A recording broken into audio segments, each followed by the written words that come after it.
Nestled in rural South Carolina lies a racetrack rich in history. As NASCAR's first paved oval, Darlington Raceway is known for being quirky, tricky, and impossibly difficult. There's miles of pavement around this joint, but the preferred line is right up against the outside wall. It's a 1.366-mile oval, but one end is larger than the other. Legend has it that the neighboring landowner didn't want to relocate his minnow pond, forcing the track constructors to constrain the corner radius at one end, and the track Too Tough to Tame was born. Fire off into turn 1 at well over 190 miles an hour, clip the apron, and slide the car all the way up to the wall. It's a line that will be stepped over many times tonight, especially coming out of turn number 2. This wall will jump out and tear the sheet metal off your door before you have time to react. The drivers tonight will have to run 192 laps without bending the suspension components crew chiefs worked so hard this week to dial in. One slip-up could mean the end of the night for championship hopefuls still trying to make the playoffs. But you better collect yourself and gather your confidence. We're only halfway done. The entrance at turn 3 bears a hard concrete wall that juts out just prior to turn-in. Keep your car off of that, jam on the brakes, and slow up. This end of the track is tighter than the last. Ride up the banking to the wall once more, squeeze on the throttle, and finish your lap. Known as the track Too Tough to Tame, the Fuel Rigshare Cup Series guys will have to be careful or they'll meet the lady in black before the trip to the infield care center. One other thing, it's throwback night, when we like to turn back the clock.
Welcome to Darlington for Throwback Night here for the Rigshare Fuel Cup Series. I'm Kyle Heyer here with Finney and DeCuna, and we didn't get our intro working quite right there. It's a big file with all the effects we had on it, so Finney's a little bit disappointed, but we're here tonight ready to go racing.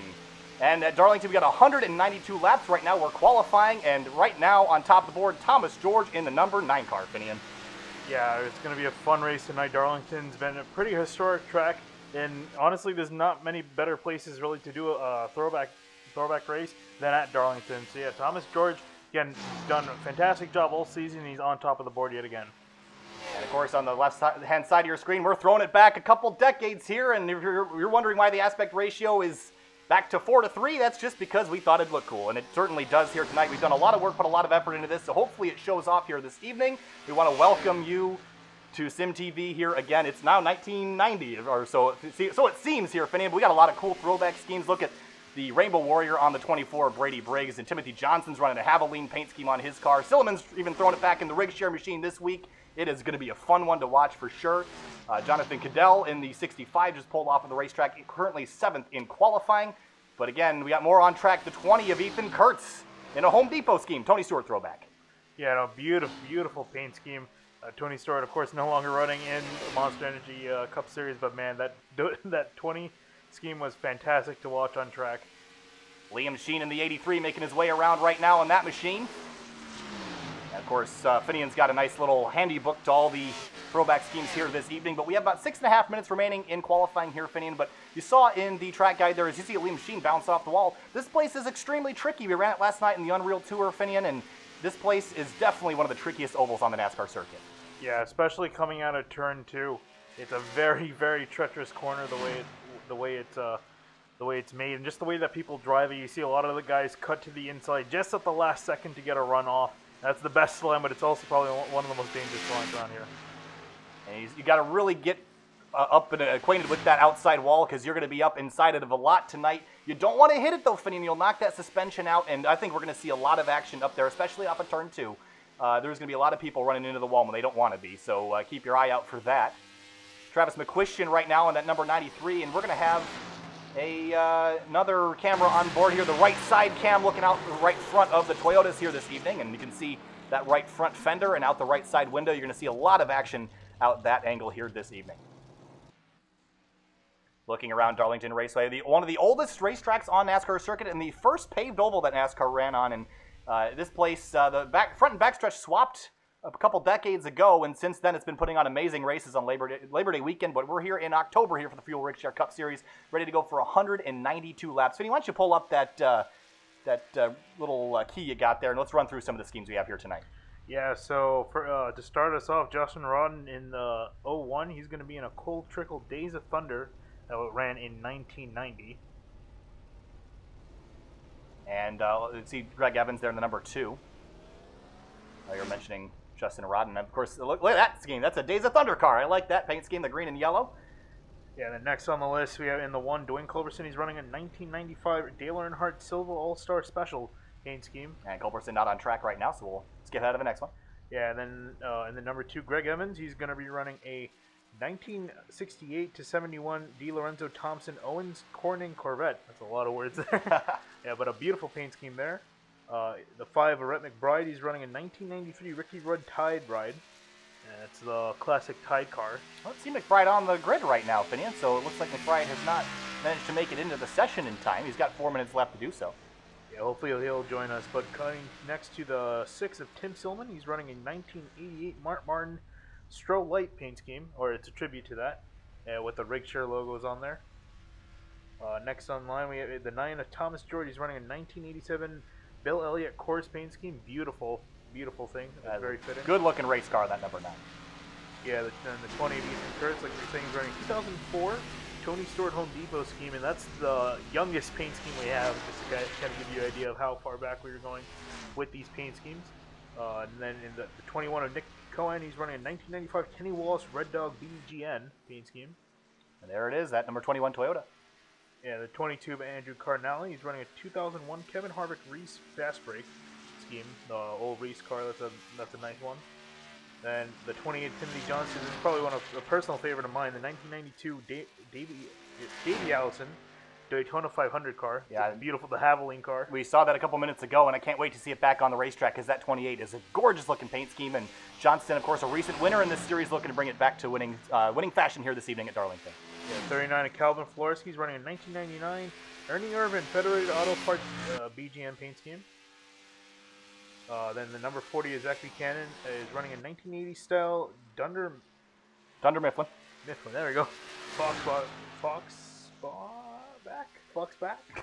You're having trouble reading through this. Yeah, I mean, there's some tough words here. Okay, but coming next to the 56 of Norman Pelletier, he's running a 1987 Ernie Irwin Dale Earnhardt Chevy. I don't know what that's supposed to mean. Why there's 2 names on there. Yep. But then the 62 of John Wilco, he's running a 1993 Shrana Robinson Polaroid BGN. The 65 of Jonathan Caddell's running a 2008 Jonathan Caddell throwback. Oh, so he's throwing back to himself. Well, there you go. Then the 71 of Gail Brooks running a 2001 Matt Kenseth DeWalt paint scheme. Then the 83 of Liam Sheen, he's running a 1987 Lake Speed Winds paint scheme. The 88 Tyler Dolger running a 2000 Dale Earnhardt Jr. Budweiser paint scheme. That's a great looking car. Yeah, that 88. Bright red colors on that car. He's qualified 16th right now, so hopefully he can move himself through the field. And 98 of Jackson Roller is running a 1967 to 2001 Southwest Airlines plane livery. It is right now. That's a gorgeous looking paint scheme. And then rounding us off will be the 00 of Don Runkle Jr. He's running a 1995 Ward Burton MBNA paint scheme. Yeah. All right, well, Finian, we got a lot of throwback schemes here tonight. We got about 1 minute and 30 left in qualifying here. So, of course, the ticker a little bit more minimalistic than perhaps you're used to here on Sim TV, and this will not be for the entire race unless we get a lot of interaction. People end up liking it. We'll stick with it for the rest of the race. But top 5 there on the screen, and then anybody else on the racetrack, we have this focus driver thing that we'll bring up on top of the screen so you can see where people are running when we're looking at them. and we'll try to keep you updated the best we can here right now. But look again on top of the board there, Finian. That guy's been real good lately, the 9 of Thomas George. Yeah, just kind of hasn't been able to get the win in lately. Been running strong so long. Nice John Runkle, I like that. Just saw that comment, but yeah, like I was saying, he's been doing fantastic every single week. Just hasn't been able to get the win in, and honestly, he's looking really good tonight. But looking at the times, you can see there 0.005 of a second behind him. That's very close to the 21 of Nick Cohen. Yeah, Nick Cohen's another guy. He has been just flirting with victory. He's probably had the quickest car the last 5 or 6 weeks here, Finian, but has not managed to get himself a victory yet in the Cup Series. And of course, he's going to be looking real good here tonight. Starting second on the board. But Finian, it's not about starting up front. It's not about starting up in the rear. It's about surviving. 192 laps. That's a long race here at Darlington. What are the keys to the race, in your opinion, here tonight? Keep it off the wall, which is a lot easier said than done. We were running in the Unreal Tour race, which is a support series for the Fuel Racing League on Tuesday. I mean, not Tuesday, on Sunday. No, Monday. I know my days. And a lot of us were having trouble keeping it off the wall just from the nature of the track because it's very small. There's only about 1 or 2 lanes of racing, really only one when you're actually driving it. You can just see here, everything from the dotted line up is the only thing you really use. So it's going to be very tough. You've got to keep it off the wall and pretty much just keep your car intact. Yeah, fun little fact about Darlington Raceway. You see that dotted line there in the middle of your screen? That is actually supposed to be the top side of the racetrack. Between the yellow line and the dotted line was the original design for the racetrack, but everyone decided that runoff room that was more banked, that was quicker around, and ever since then people have been using it. That's why it's not really as wide as it should be, because it's really technically just runoff room. So here tonight, those guys will be using that runoff to their advantage, and that's really kind of become the accepted part of the racetrack. Another tricky thing here, Finney, if it goes green, pit road is very, very difficult to get to. You can see all the way towards the top right of your screen how far away that pit entry is from the racing line. And drivers are going to have to deal with that here this evening as we get ready. That's actually 182 laps, correction on my part. 182 laps here this evening. Yeah, and another thing to watch out too is tires. The tires wear out a lot here. You can expect wearing down into the 60s by the end of a run.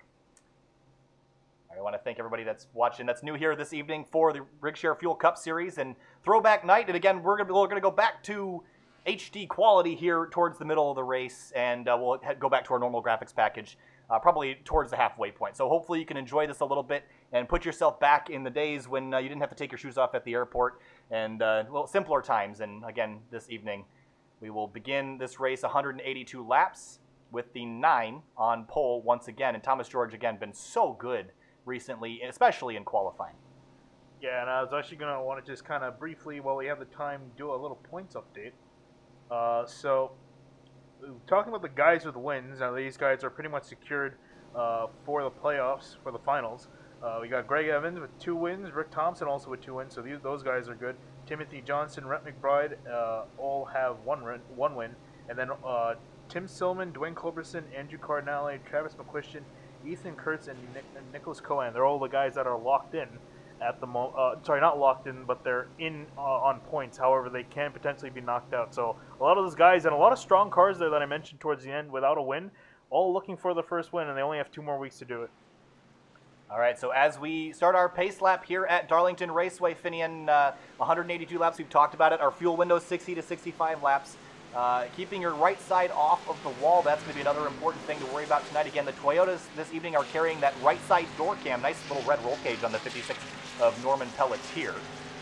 But that right side of the car, this place is known as the Lady in Black, and the track too tough to tame. And the reason why they call it the Lady in Black is because by the end of the day, that wall is going to be covered in black from all the tires, from all the paint rubbing off on it. And these guys are going to have a hard time keeping themselves out of trouble here this evening, especially when the track is so narrow. We've got a massive field of race cars here. Look at that. That is a beautiful sight to behold as we make our way down the back straightaway here at Darlington Raceway. Again, the reason why this track is shaped like this is because of the original property owner next door had a minnow pond that he didn't want to move when the track was built here back in the 50s. And instead, the promoters just built around it. And here we are today, the track too tough to tame. Turns 1 and 2, much wider than turns 3 and 4. And we'll head down to Thomas George, the number 9, and he will bring it down to green alongside the 21 of Nick Cohen. Green flag in the air here at Darlington, 182 laps underway. Oh, I see some wrecking in the back there. The 0-1 of Justin Rodden, and already caution out. So already struggling here. Yeah, and I think that's just a lot of guys encountering some wheel spin on their cars, and it's a place that you wouldn't really think you have some wheel spin. You almost feel like you do have the grip, but it's just not there. And Zach Buchanan was not able to take the green here. So he is listed as first right now, but obviously that's because he's not cycled back around. So Thomas George still jumps out of the lead. We complete lap 1 under yellow with Nick Cohan there. So obviously the 0-1 getting turned. And this happened last night in the Unreal Tour race here, Finian. Everyone just goes to jump on the throttle. They want to get going. They want to go hard, and they spin the tires and instantly spin the car around. Is it the horsepower? Is it the grip level of this track? What makes it so tricky to get the power down? I want to say it's a little bit of both almost. This surface is pretty old, and I can't remember really the last time that Darlington's been paved, but it's 2007. Yeah. Oh, really? That isn't as long as I thought it was, well, but it's still not that grippy of a surface. It's certainly got a lot of character. I'll give it that. Yeah, and also again, you can't. It's always really the power with these things. These cars have a lot of horsepower with them, and you do have to be careful. It obviously varies track to track, but this is one of those tracks where you do have to be careful. And unfortunately, it caught the 0-1 of Justin Rodden out and a few other drivers. I see Jonathan Cadell with a little bit of damage to the rear spoiler of that machine, and of course Andrew Cardinale there running a throwback scheme on his car, and doesn't look like he appears to have any damage here, but looks like a stack-up effect has taken out a couple cars early in terms of crash damage, but this is a long night here, Finian, and I don't think a little bit of damage to the rear car is going to hurt too bad when everyone else is knocking the right side off of it 50 laps in.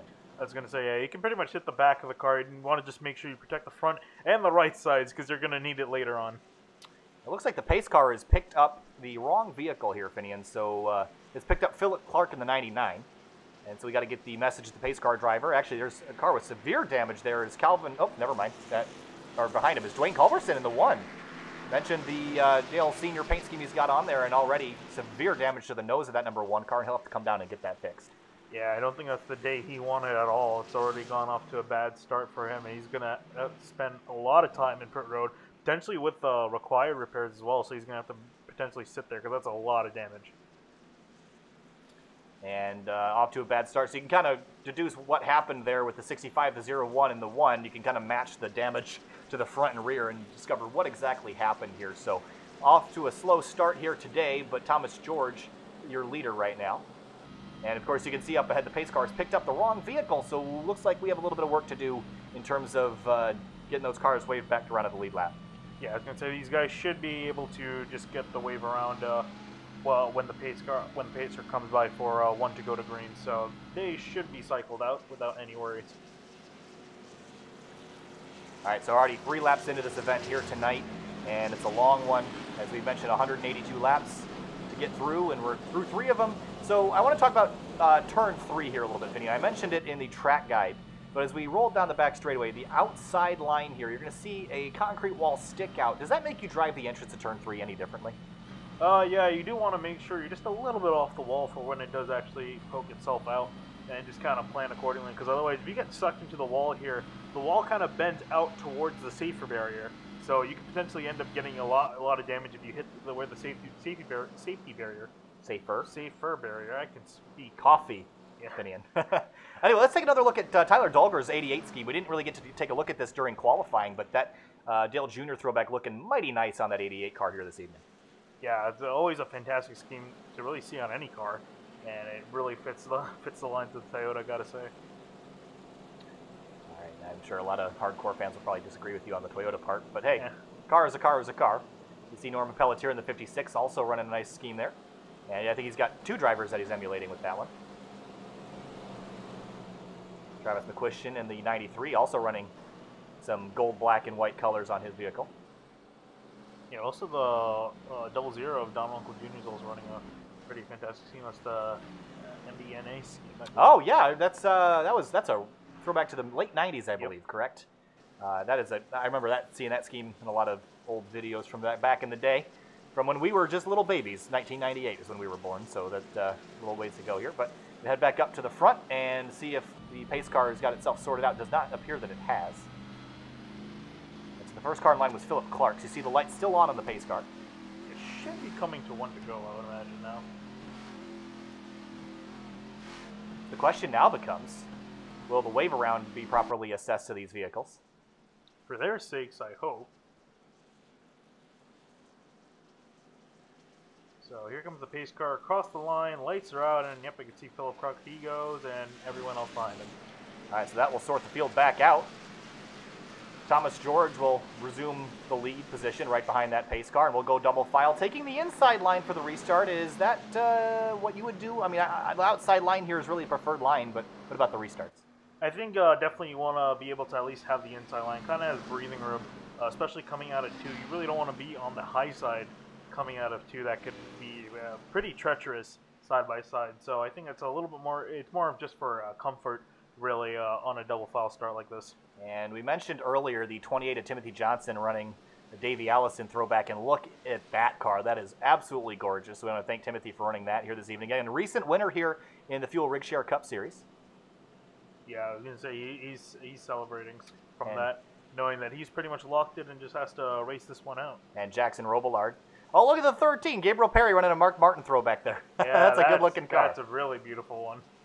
All right. Well, we'll always love seeing that as pace car. Lights are back on here, so it looks like we're still getting things sorted out. It might be for the waiver round. So let's actually kind of go through the field. I think there are some paint schemes that we didn't see listed. Adam Jersky in the 69 was running one. I think, is he running one? Or the green and black vehicle there. Well, can't really tell. Pretty sure he ran that last week as well. Could be. Nathan Bowers in the 03. That looks like... Can't really tell. Some of these, not really sure, because some of these guys run different schemes every week and like to keep it interesting on us. But Brady Briggs obviously running very obvious Rainbow Warrior scheme. Don Runkle Jr., of course, running a nice, good-looking scheme. There's the DeWalt car. Gail Brooks in the 71. So go back to Matt Kenseth. Philip Clark's running his normal scheme. Calvin Filarski. That's his, I believe, his normal. Actually, it could be both. He's run Federated a bunch here this season, but is he on the list? He is on the list. There's probably a specific driver I'm supposed to know, but... Ernie Irwin. Oh, that's right.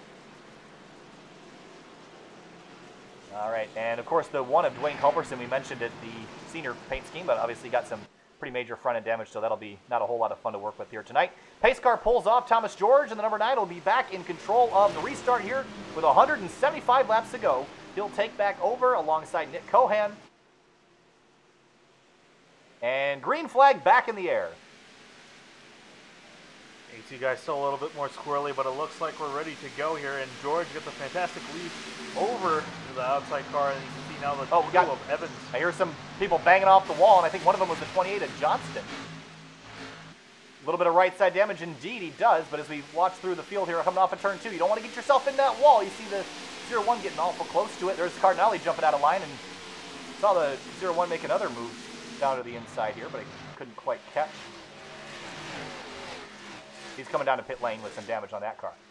Yes, I think he might have to do some more fixing for that car, so it's going to be a pretty unfortunate day ahead of him. But here we're looking at Jackson Roller, and now Gabriel Perry, who's also really hungry for a win here. You see him flying off the corner. Oh, wow, there's some cars getting real close. Brooks is in the wall, and a couple others follow him in. But Brooks pounds off the wall, and that's the 77, or actually, excuse me, that's the 1 behind him. That's Dwayne Culberson, already 1 lap down, trying to get his early laps lost back. We head back up towards the front. Greg Evans, Nick Cohan, and Evans has taken that second spot away from Cohan, and he tries to drive away a little bit. Yeah, he's doing the best he can, but I wouldn't count Cohan out. Yeah, he's been really hungry and really looking for some luck on his side. And just behind him, Gabriel Perry and Tim Silliman running 4th and 5th right now. And wow, look how close they are to that outside wall thing. And you've got to flirt with it every single lap, but as the understeer begins to build when the tires wear off, does that get any more frustrating? Oh, we got one sliding in the back. Kurtz in the 20. Yeah, I was going to say, it's Kurtz and Adam Jersky. They got very squirrely. Luckily, they didn't make contact. Hear the throttle breathe coming out of turn 2. We got to get back on it and keep yourself off the wall as we rocket down the back straightaway. Runkle Jr. slow off of turn 2. Yeah, I got to imagine he's probably just either hitting the wall or getting very close to hitting the wall. Oh, there he is. It bounces off it again. And very loose there in the middle of 3 and 4. He's going to save it and keep ahead of the 1 of Culberson. Jumping back up towards the front, and we got that battle, that top 5 really kind of under a blanket here right now. George has not run away from Greg Evans, and Perry and Silliman are right behind trying to pounce. Yeah, and this is really the hardest part is just trying to wait for an opportunity to pass. And it's kind of hard here on the earlier run as it is on other tracks where everyone has the freshest tires.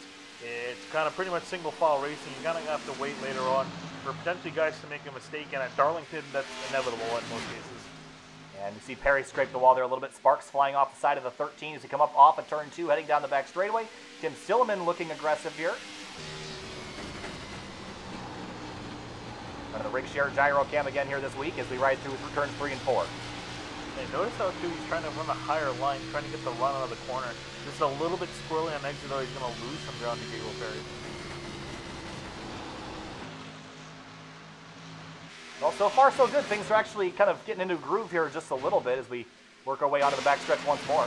There's Jackson Robillard. They're running 6th right now with Timothy Johnson right behind him 7th. And if you already noticed a little bit of who has and who hasn't hit the wall.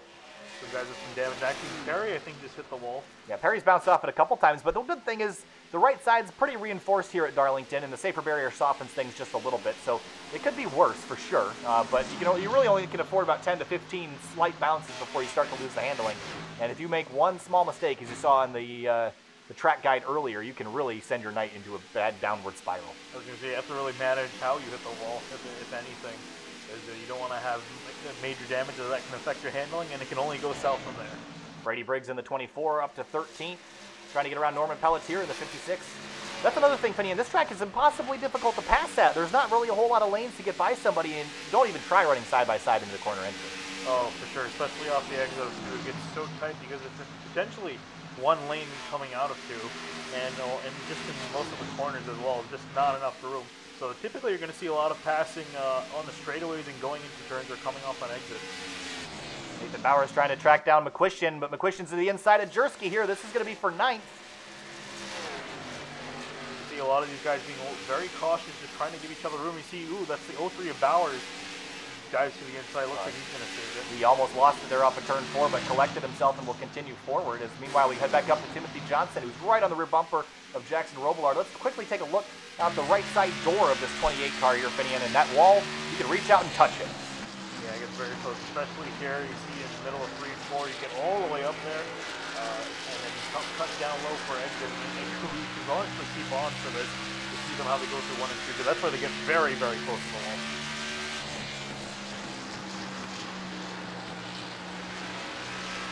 You see Robillard just nibbles the wall a little bit mid-corner, and they'll come up off of turn 2 and make their way down the back straightaway. Yeah, that's the thing. See, just a little bit of a nibble, but you don't want to. You want to make sure you don't do that too many times, otherwise it opens up an opportunity. And here comes Timothy Johnson to the inside. Side by side through turns 3 and 4, Robillard and Johnson with the 20 of Ethan Kurtz looming behind in the 20 car. Yeah, I would say he wants to go somewhere, but there's not that many places to go. And you got to be careful. You definitely don't want to go 3 wide. And I think Johnson's going to continue to make this pass work on the inside, but this is where the track tightens up. Can they get out of here without making contact? Incredible driving by everybody there not to run into each other, and they'll make it through alive. But yeah, you see there the 28 of Johnson, he had to let off, otherwise it would have been chaotic. So he's going to lose a position there, but fortunately his car is still 1 pace. Jackson Robillard in the 98 right now, trying to hang on to that spot. Ethan Kurtz has gotten around Timothy Johnson for 7th. Meanwhile, up front, 0.2 of a second separate Thomas George and Greg Evans. We'll keep an eye on that battle as it continues to get closer. Ooh. A little bit of a frame dip there. Not sure what that was all about. Anyway, we'll carry on. Robillard still trying to hang on to that spot from Ethan Kurtz, but Kurtz is getting real aggressive now as they head off at turn 4. Yeah, you see him dove in there, but just lost so much momentum on exit, and here comes Johnson now looking to the inside. Nathan Bowers in the 03 has wrecked about 5 times coming off at turn 4, but has managed to hang on to it. See some right front damage on that car, and that's going to be typical. You see him get into the wall there again in turn 1.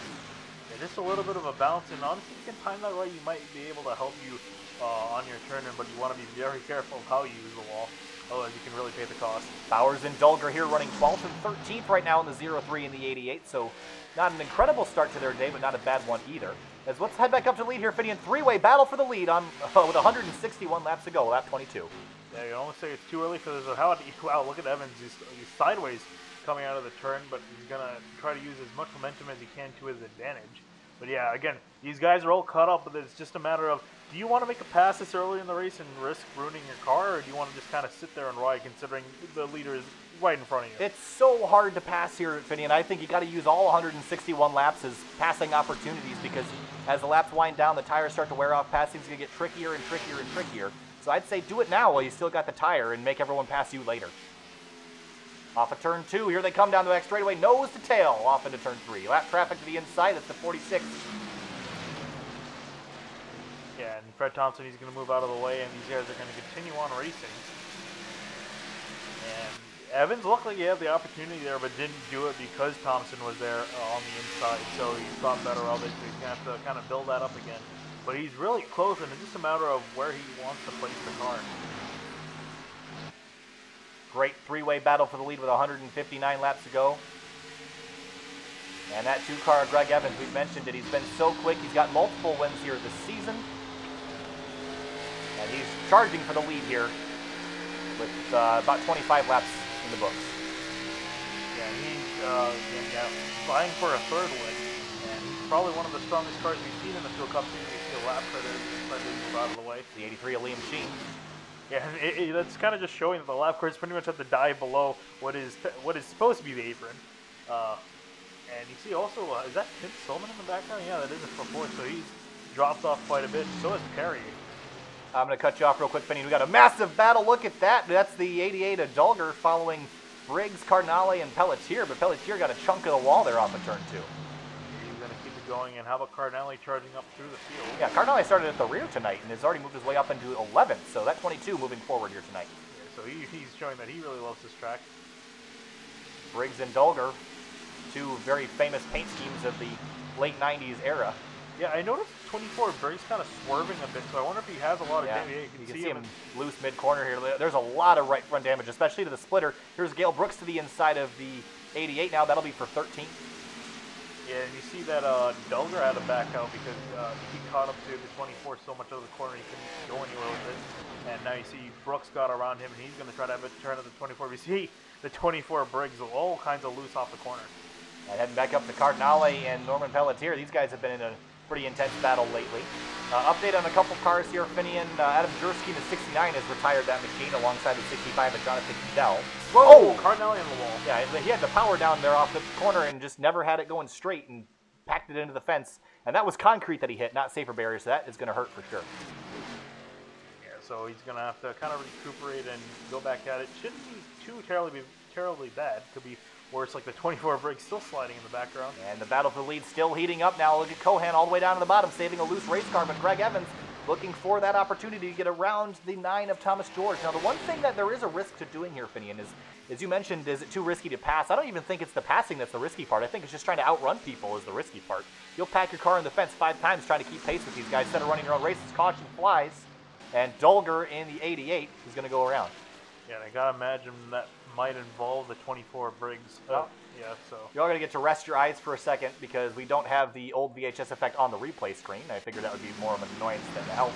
So here's the nice fresh picture for you in 1080p, 60 FPS with a little bit of a, well, VHS filter still there. Off of turn 2. Just gets loose there, Finian, all by himself. And wow, a vicious impact to the inside wall. Nathan Bowers gets a piece of it. And the 88 goes around. Yeah, so interesting to see that Dulger was doing it. He looked pretty strong. But unfortunately, that's pretty much going to end his day there, all the way back in 24th. All right, so lap 30 here, Finian. What do you think? Tires and fuel for everybody? I think everyone's going to come down. Oh, for sure. I think they definitely want just tires over anything else because the tires wear off significantly here as the run goes on. All right, let's do a little update here on Travis McQuistion in the number 93, up to 9th in that vehicle right now. So McQuistion's having another good run here, and he's been steadily getting better and was a threat to win a couple races ago and continues to do so, and hopefully can put himself in a position to do that here as well tonight. Cardinale has been charging forward alongside Norman Pelletier in the 56. Good run for Pelletier here. Yeah, and interesting to see now, does anyone dare try a two-tire stop? I don't think they would, but you never know. Someone might throw some kind of wrench into it. But yeah, here you see the entire field come down pit road, and this is where you can really lose races. We saw it in several different series, guys making mistakes on pit road that cost them a lot of spots. So we'll see here what happens. And one of the guys that lost a race on pit road was Thomas George, the number 9. So hopefully he does not have that happen here tonight. And you see Cohan overshoot his pit box just by a little bit, and that's going to hurt him in the long run here. Yeah, so he could potentially lose about 5 or so positions if he's lucky. But we'll see now. Might not be that much because everyone else is being pretty conservative, but he'll come out, looks like he'll come out still P3, but just barely over the 98 of Robillard. He got very lucky there. Other guys, I guess, probably potentially fixing damage. I think that's what everyone else is doing. Yeah, I think optional repair is going to be the word of the night here, and I think a lot of people are down there trying to get that sorted out. But you're going to have so much of it, Finian. Is it better just to deal with it and run with a damaged race car, or go out and fix everything? I think the best thing is probably to, since you have the time, just kind of go out and fix it. Depending on what it is, obviously, if it's like 3 seconds, you don't want to do it. But if it's potentially like anywhere over like 15, 20 seconds, you might want to just kind of sit there, just fix it up so you can get your car in as peak condition as possible to run against everyone else. Jackson Robillard in the number 98 up to 4th in that pit stop sequence, and Timothy Johnson in the number 28 to 5th. McQuistion gains 3 spots, so he'll end up in 6th. Gabriel Perry loses a few and is back in 7th. Liam Sheen in the 83 running 8th right now, and he has not come to pit road here, Finney. What do you think about that strategy? It's really risky, and I actually think he's actually slow on the bottom, so I'm wondering if he potentially is, or he got an EOL, or I'm not sure what's going on here. John Welko in the 62. You mentioned he had a throwback scheme there, Finian, and the 62 running that car here this evening. Yeah, beautiful paint scheme there. They don't make them now like they used to. I was gonna say that's really a lot of one thing you notice, especially with the 28, is just how simple the paint schemes are. It's pretty much black, yellow accents here and there, and that's pretty much it. Done and dusted. All right, well, we're 32 laps into this 182-lap race here, Finian, and so far Thomas George, Greg Evans, and Nick Cohan have been the class of the field.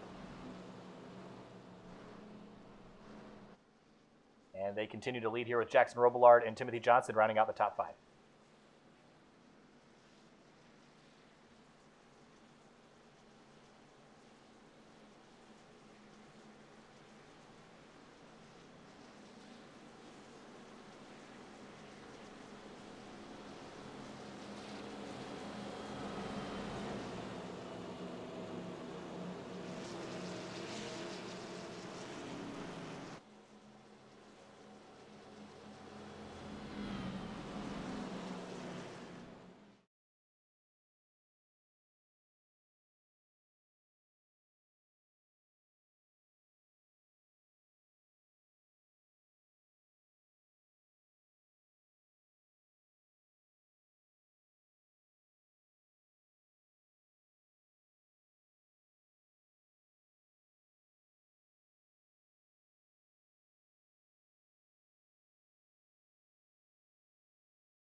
Welcome back here to Sim TV. We're restarting now on lap 34. And green flag's back in the air, and you see Thomas George get a fantastic start there, and you see Evans trying to squeeze himself up in line.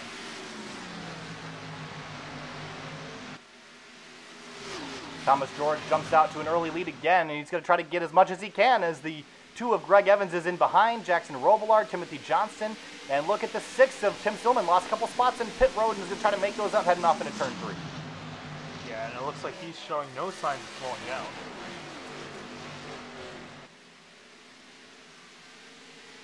As we head on to the front straightaway again, 148 to go now. Greg Evans in the 2, running right behind George, and looks a little bit quicker than him now. Ran just a 0.2 quicker last time through, so potentially faster for the second place car at the moment. Yeah, now it's just a matter of placing your car and where you choose to make the pass, and he's got a really good opportunity. So I imagine he's going to do everything he can to try to make it happen.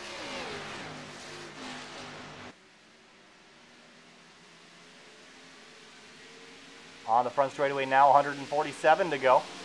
Through turns 1 and 2, the 2 car of Greg Evans and the 9 of Thomas George nose to tail. Nick Cohan right behind, right up against the outside wall. These guys are just pushing all towards the edge. See a lot of guys get very close to the wall.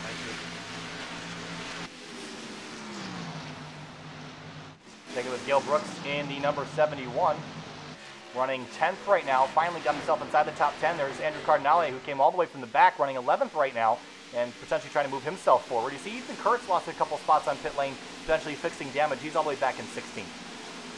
Yeah, so hopefully it doesn't look like it looks like he got most of it fixed, so that car looks pretty clean compared to the cars around. You see, ooh, the contact between the 76 and the 24, and 20 also gets into him. And we're going to say green, but that was a lot of contact for the 76. Looks like his car is pretty done for. Yeah, that car has got a lot of right side damage. And see the one in front of him, Dwayne Culberson. Both these cars are one lap down there. So there was a couple lap cars that were involved with lead lap cars. Never like to see that, but obviously not a whole lot of room to race around here at Darlington. So obviously a racing incident. Let's head back up to front. We got that three-way breakaway once again here, Finian. Yeah, and I think these are essentially the three cars on the night here. The 9, the 20, the 21, and the 2. All running together, and they've pretty much been stuck like glue to each other, but the order that they've been in hasn't really changed. No, and I think we saw Greg Evans be really, really fast on the opening lap after the restart, so potentially quicker over the course of the long run, too. We just have to wait and see. Meanwhile, Timothy Johnson in that 28 car is looking pretty racy here. Started a little bit farther back and has begun to climb his way forward slowly but surely, but I don't think anybody's going to match the top three's pace here so far. Yeah, how about McQuistion, too, in 6th right now?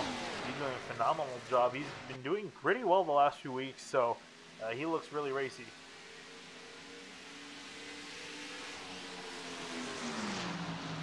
Working lap 40 of 182 now, and working our way through corners 1 and 2, and Cohan got real close to that outside wall. Let's watch the field come off at turn 2. Stolen hanging out there. A little bit more conservative in some places. Definitely more conservative than the Unreal Tour race last night. I don't think one car hit the wall that time through, which is not like it was last night. You see Jackson Robillard is starting to back up to the group behind him, and Tim Silliman is back in the fight in 7th. Look at McQuistion here in the 93 car, making his way up into 6th, so obviously a good improvement for the 93 through the pit stop sequence. Yeah, he was running there for quite a while, and he's really looking like he has a shot potentially. I'm not entirely sure if he has a chance at the top 3. Those guys seem to be kind of in their own zip code at the moment. But if something were to happen to them, he's got a good car, maybe even top 5. He's going to have to get around 2 very quick cars, though, the 28 and the 98 of Johnson and Robillard. And he's also got to worry about Tim Silliman behind him. He's all the way up to 7th now from that restart, so he gained a lot of back position, and he's now potentially going to work around the 93.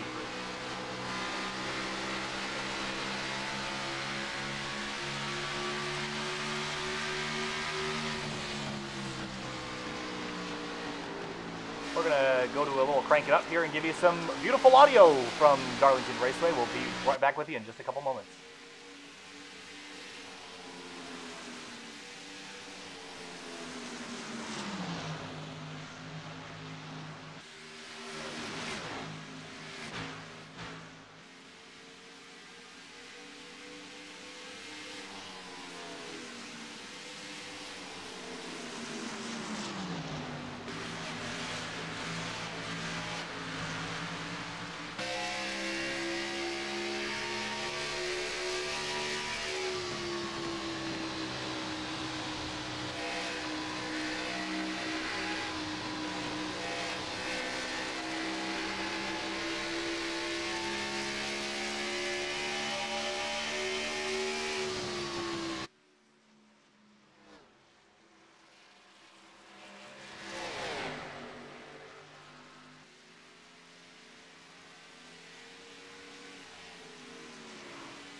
And welcome back. We're watching the battle for 4th now. Robillard, Johnson, McQuistion, and Silliman. You can throw a blanket over them and couldn't slide a piece of paper between them and that safer barrier as they work their way through 1 and 2. Look at Silliman all the way up against the outside wall, but takes diamonds the corner a lot more than the others are doing, and runs a lot higher and pulls it down lower than everyone else is. Yeah, it's all really just to get those runs out of the corners, because these are 2 pretty long straightaways, and you want to maximize the run out, and now someone's going to kind of inch up towards the 93. So he can get the best runs that time by, but last time around he was up all the way up to the bumper of the 93, and he isn't going quite deep into the corner entry.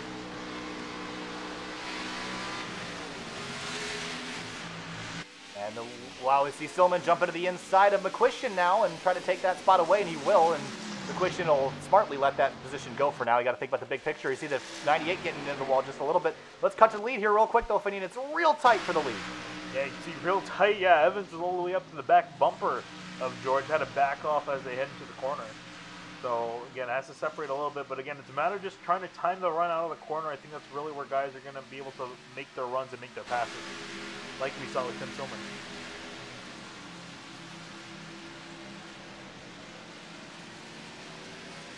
Through turns 3 and 4. I think that 2 car is better in 3 and 4, Finian. That's where he's been quicker the last couple of laps. And he's going to be right on the rear bumper of the 9. You see behind him a battle for 4th.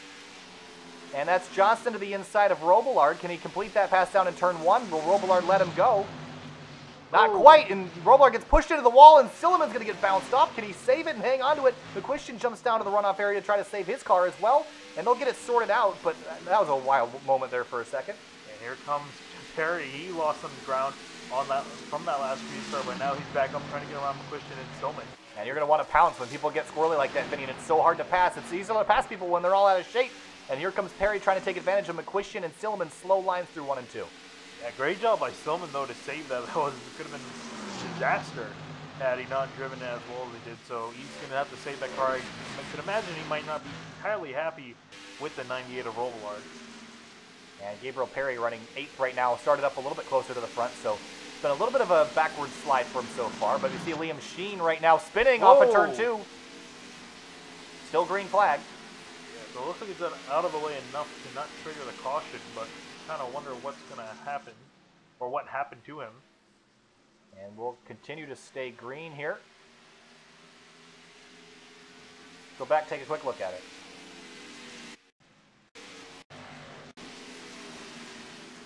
Part of me is thinking it's the textbook sliding out of turn 2. Easy to do here, but it was real slow through the center of the corner, letting that the 76 of Rick Thompson by and the 1 of Dwayne Culberson, and tries to keep it down, and just gets hooked from behind, and does a great job keeping it off the wall, but that's how he went around.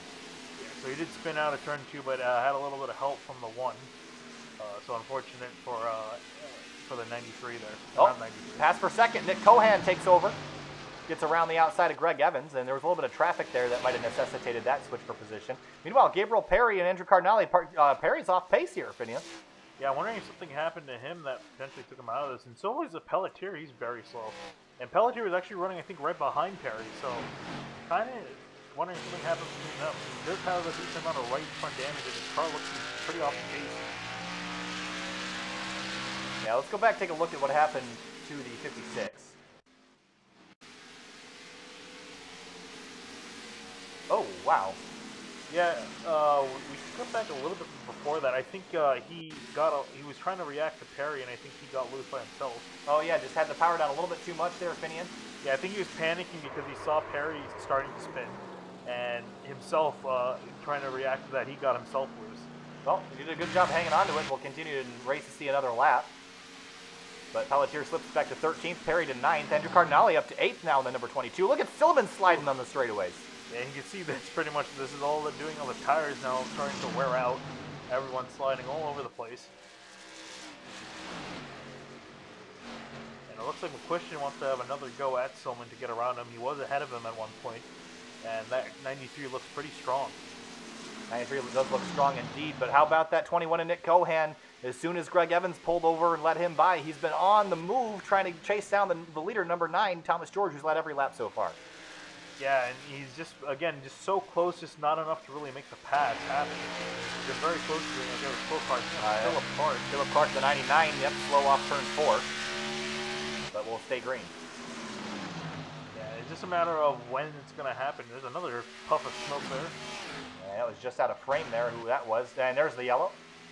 John Wilco in the 62 as he spins off turn 2 right in front of the leaders.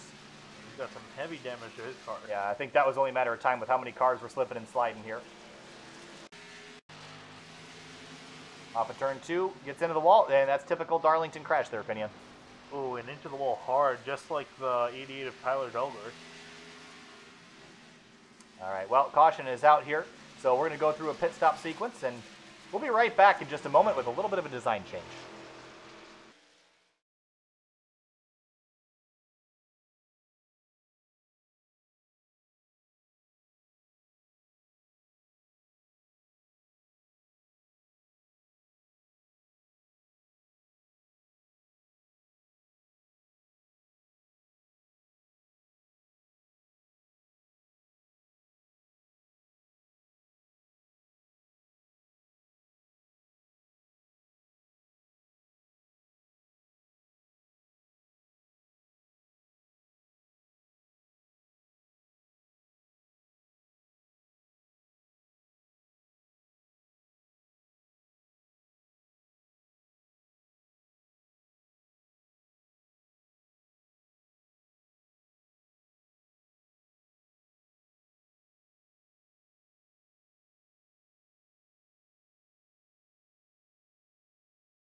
Welcome back here to Sim TV, and we're just about to get everything back to normal here. We're just undoing all the nice filters.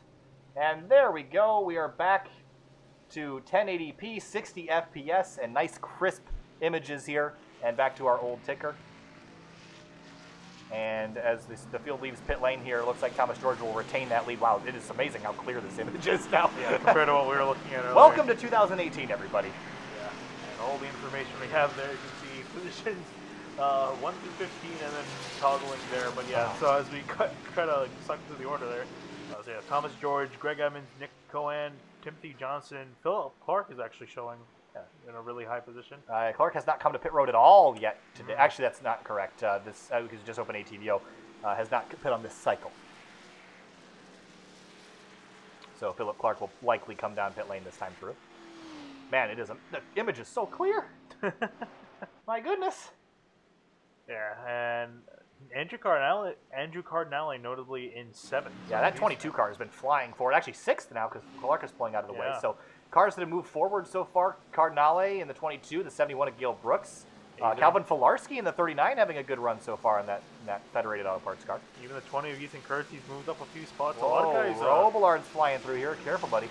Yeah, so a lot of notable guys flying through the field. Notably who dropped back. The 6th of Tim Silman, he's back in 13th.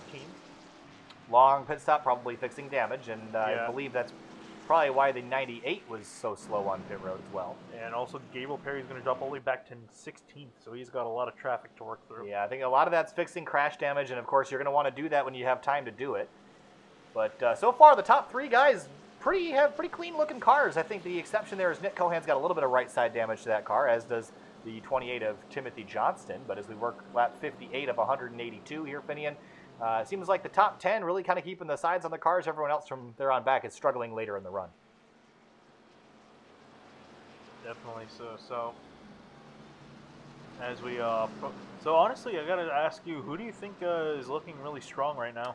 Well, okay, I know it's kind of boring to pick the top 3 guys here, Finian, but I really do think that 21 of Cohan, I think this is his night.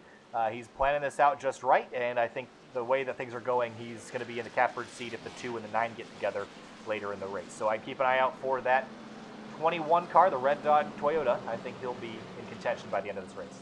I'm going to be even more boring. Pick the guy who's been leading everything. Oh, that's... And Thomas George. And I mean, honestly, isn't that boring of a pick? The man hasn't gotten a win yet this season. He's been very close to it, but I expect him to be very hungry for it and wanting to get it tonight. Now that we have actual information available at our fingertips here, because it's not 1985, look at the track temp here, Finian. I think that's what's playing into the tricky driving conditions. 110 degrees Fahrenheit. That is hot and slick. Yeah, and I think that's probably this is probably one of the worst places, second to maybe Atlanta, where you want the track conditions to be slick. You're already sliding out of the corners just naturally the way they are, and the heat will definitely add to that, not to the driver's liking. Through turns 3 and 4, we're going to go back green with Thomas George on top of the board again. And this time taking the outside lane. He's led every lap so far, and he will continue as we come back to the green flag at lap 60 of 182, about a third of the way through this race. Green flag flies, and they're off again. Thomas George gets a good restart. And there you see that Evans falls in line, but how about Timothy Johnson trying to work it on the outside? Wasn't able to actually nail the start enough, and Cohen's going to slide in front of him. Keep an eye on the 6 of Tim Silman. Obviously, he had a little bit of a slow pit stop fixing some damage, and he'll try to come up through the field. We know how tricky that can be, especially when there's a lot of cars out on the racetrack, but George and Greg Evans leading into 3 and 4. Yeah, he did it once. I expect him to do it again. Now, how about Cardinale trying to knock on the door of 4th place? Cardinale is quickly driving forward. Missed the Unreal Tour race last night, so he didn't have as much practice as a couple other guys that were there. So as we work our way now with lap 61, up against the wall goes the 28. Scrapes it just a little bit, but just a nibble, that'll be fine. Whoa, Kurtz bounces off of it. Yeah, that was a hard lick there. Normal what you wouldn't see. That's definitely not a brush. That was a straight-on hit. We should broadcast old style more often. Gives you much better appreciation for how crisp everything is now. But we roll our way now again, and Kurtz will continue. And that was a pretty hard-looking hit there, Finian, but that car still looks pretty good, especially compared to a lot of his competitors. Yeah, hopefully, again, the only one that really knows how that thing is truly handling at the moment.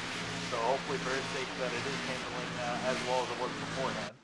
And look who's back up. Three-way battle for the lead once again. It's been a fantastic race so far, but Thomas George has been outrunning everybody, even late into the runs. But here comes Cohan again. I mentioned it, Finian. He's been looking pretty good lately and has managed to get even quicker than the second-place car. Greg Evans will pass him and take that spot away. Yeah, I would say, if anyone, I think he's got to be one of the biggest threats here to the 9 of George. He's been able to get around Evans twice now, and it's pretty much been the tail of 3 cars up towards the front of the field. Riding on board now with Gale Brooks in the 71, running a little bit lower in 3 and 4 than some of the other cars. Yeah, again, it's just more of a probably preference just to really see what the lines, how they're working. But you do want to kind of apex the corner, diamond it, if you will, to get as much of a run out of the corner as you possibly can. But again, it really just comes down to preference and how you want to drive it, considering just how tight and just how dangerous this track is. Tim Solman looks for a spot to the inside of Jackson Robillard. Will take that away, and behind him as well, Gabriel Perry will get around to 0-3, and Nathan Bowers will continue to climb forward. Yeah, he's doing the best that he can. So he restarted in 16. He's up to 12th at the moment, and Solman now in 8th. And Cardinale started 22nd, running 5th. He's been flying forward up 17 spots in that number 22 car, but a couple laps ago, the lead was 0.5 of a second. Looking now at the top left of your screen, it's 0.2 in closing. Nick Cohan coming in on the rear end of Thomas George. It's probably the strongest we've seen him now, and George is under threat, but again, it's going to be, I imagine, very hard past this 9 car. He's been in the lead as long as he has for a reason. So Cohan's going to have to be a little bit creative here to try to get the pass done. Oh, see it from the right side, door cam there, gets into the wall just a little bit, comes off the corner real close to the concrete. Not letting off one bit. You see a little bit of a wrinkle on the right front from the damage he just took. But look at him carry all that speed through 3 and 4, Finian. He's going to get along off the corner. He's going to gain just a little bit. Doesn't look like much on the camera, but it's definitely every little bit counts in Cohan's case. Oh, wow, scraping it again. He's making speed up there, though, and he's still continuing to close. You can see him loose off the corner. That's just how hard he's pushing. You can see how much he's closing in. That was an incredible shot there. He closed up about 15 to 20 feet on that straightaway. The 9 car bounces off the wall just a tad. Yeah, so this is all helping the 21 to Cohan, and I think this is the 9 just kind of being put under pressure at the moment. So we're going to have to keep on watching this and see if Cohan finally able to get around that 9 car. He's been quicker. Off of turn 2 now. This is really the important corner. And we'll see if he closes up again. Yes, just a little bit this time, though. Yeah, I was going to say they both came out pretty identical lines. Slight advantage to the 21.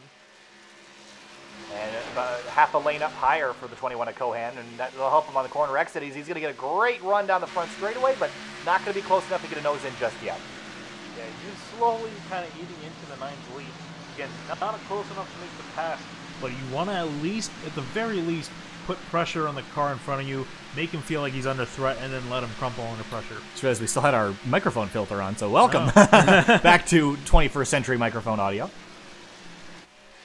But here comes Cohan to the outside now. He's got a great run, but he's going to try to get the exit down. He's going to have a fantastic sprint down to turn 1, side by side with the leader, Thomas George. Does George give it to him? I don't think so. They're going to run in side by side for the lead. Oh, it's going to be very tight if they stay like it, and you see that Cohan had to back out there. It's dangerous, though, when you back out on the low side here. It's hard to not run high off the corner exit, but he does a good job maintaining his line, and he'll continue. Yeah, unfortunately for him, he's got to be angry with that he let up a lot of the progress that he made in the last few laps, and he's going to have to chase that 9 back down. He's going to have another good run here again on corner exit. Does he look to the inside this time? He gets a little bit of a peak. Again, not enough to really do it. He's going to have to stay in line one more time. Oh, scraping the wall, bounces again, but just light contact there, Finian. That's okay. He can actually help you if you use the wall just right. You can actually get a little bit of a speed advantage out of it versus a guy that's trying to keep himself off. But you can only use that so many times. That is definitely a finite resource. Yeah, but so you don't want to be running too close to that wall too often because you can really unanticipate that and under-anticipate that and then end up in the wall a lot more times after. So you want to keep off as many times as possible and not get used to running that close.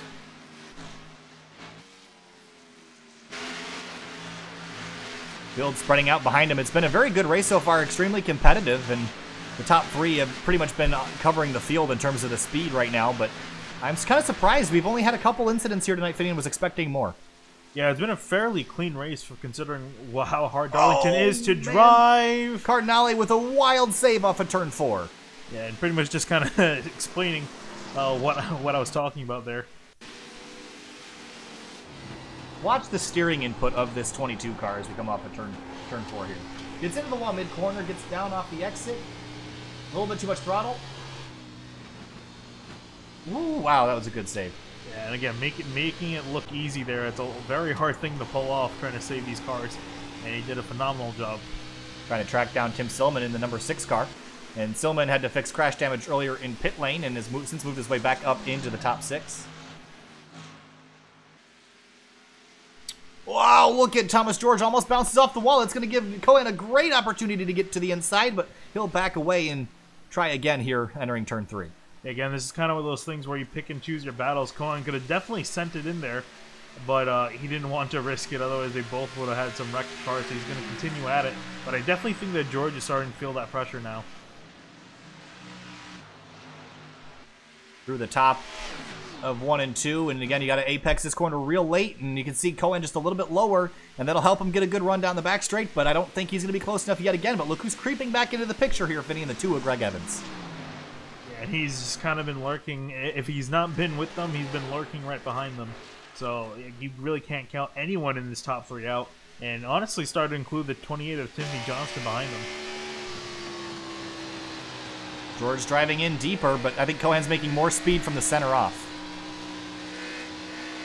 Yeah, and you can see that Cohen a little bit lower that time in the corner. You see that he lost a lot of ground, and Evans is actually going to catch up to him. How quickly the tables turn. Lap 76 of 182 here. We're closing in on halfway in just a little bit. As the tires are starting to wear out again here, Finian, 20 laps into the run, so your tires are going to start to wear off now, and any good you had left is going to be gone. I was going to say, Nick Cohen just showed that as he came sliding out of turn 4. He was a little bit loose there, so you can start to see visually that the tires are fading for these guys, and it's going to be harder and harder to maintain these speeds. And maybe, perhaps the 9 car of George is saving tires a little bit better than Cohen, and Cohen would drive real hard to get up onto the rear bumper of Thomas George and wasn't able to complete that pass, so kind of wasted the tires without the benefit. Yeah, I think that's pretty much you just seeing the 2 different styles of driving going on there, and we could potentially see the 9 of George start to break away a little bit from the 21 of Cohen. Yeah, but as soon as they got clear again, Cohen kind of dragged that lead back in, so I still think the 21's quicker, but with the 2 car looming, I think he made a couple mistakes, and he'll try again here coming off of turn 2. That's the 83 of Liam Sheen in the background. 7 laps down with crash damage.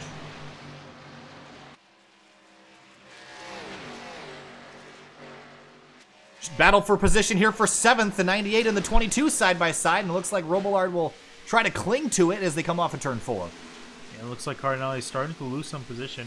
Not a lot, it's more just some faster guys starting to come up through the field like Robillard and Silman, who again started quite a bit ways back after trying to fix some damage on pit road during the last caution, and also Gabriel Perry too has moved up to 10th.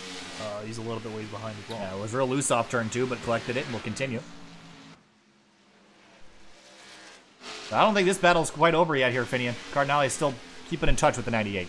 Yeah, it definitely has a strong car, but it looks like Rovar might have a slightly better car, as he's going to try to reel in the 93 McQuiston ahead of him. But yeah, Cardinale is not backed off, and he's going to try to make another charge again.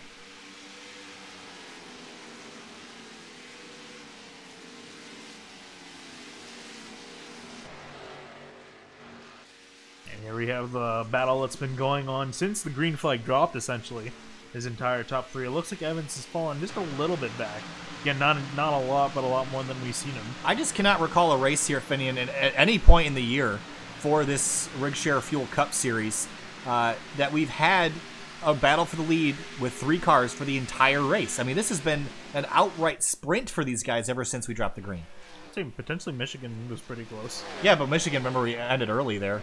Yeah, but it was looking like it was going to be similar to this. But I mean, yeah, like you're saying, it's just been intense for these guys. Not that many exchanges physically, but they've just been so close together where nearly anyone could take the lead at any given moment. See the 28 letting it all hang out there on corner exit. That's Timothy Johnson, currently running 4th. And McQuiston and Cardinale both getting pretty close to the wall.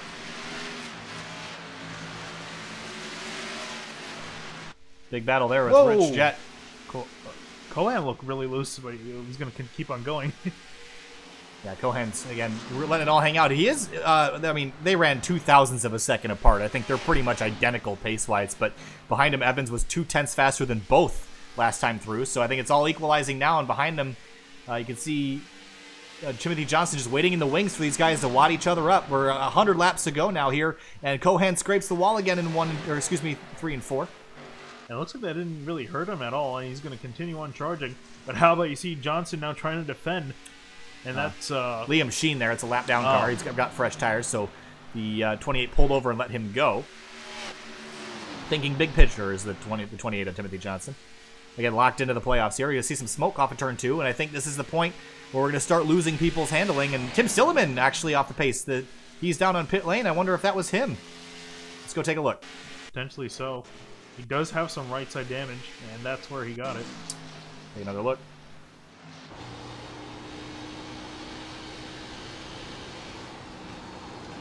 Tight off the corner. Ooh. Pretty significant damage, and I think that knocked his steering out just enough where he had to come to pit road and fix that. So we're going to see if he's going to sit. No, he's going to gas it and go from there. Yeah, this battle now has gotten probably the closest it's been all race long. They're all right together, bumper to bumper. Ooh, and Evans, not Evans, Cohen's get loose, but then Evans gets loose behind him. He gets a piece of the wall, and he's going to lose a chunk of time. Got a little bit of right front damage. You see the hood flap there kind of knocked out of shape there, and that could hurt the aerodynamics here a little bit. Not in crazy aero track, and I think these guys build the right sides of the car to take some abuse. See Cohen get into the wall, and he's sliding there off of turn 2, but he'll try to collect it. But Greg Evans is going to take advantage of it, try to drive around the outside in 3 and 4. Yeah, if I was one of these guys, I would honestly start thinking potentially coming down pit road. Because these guys are going to have to make one more stop regardless before the end of the race from this point on.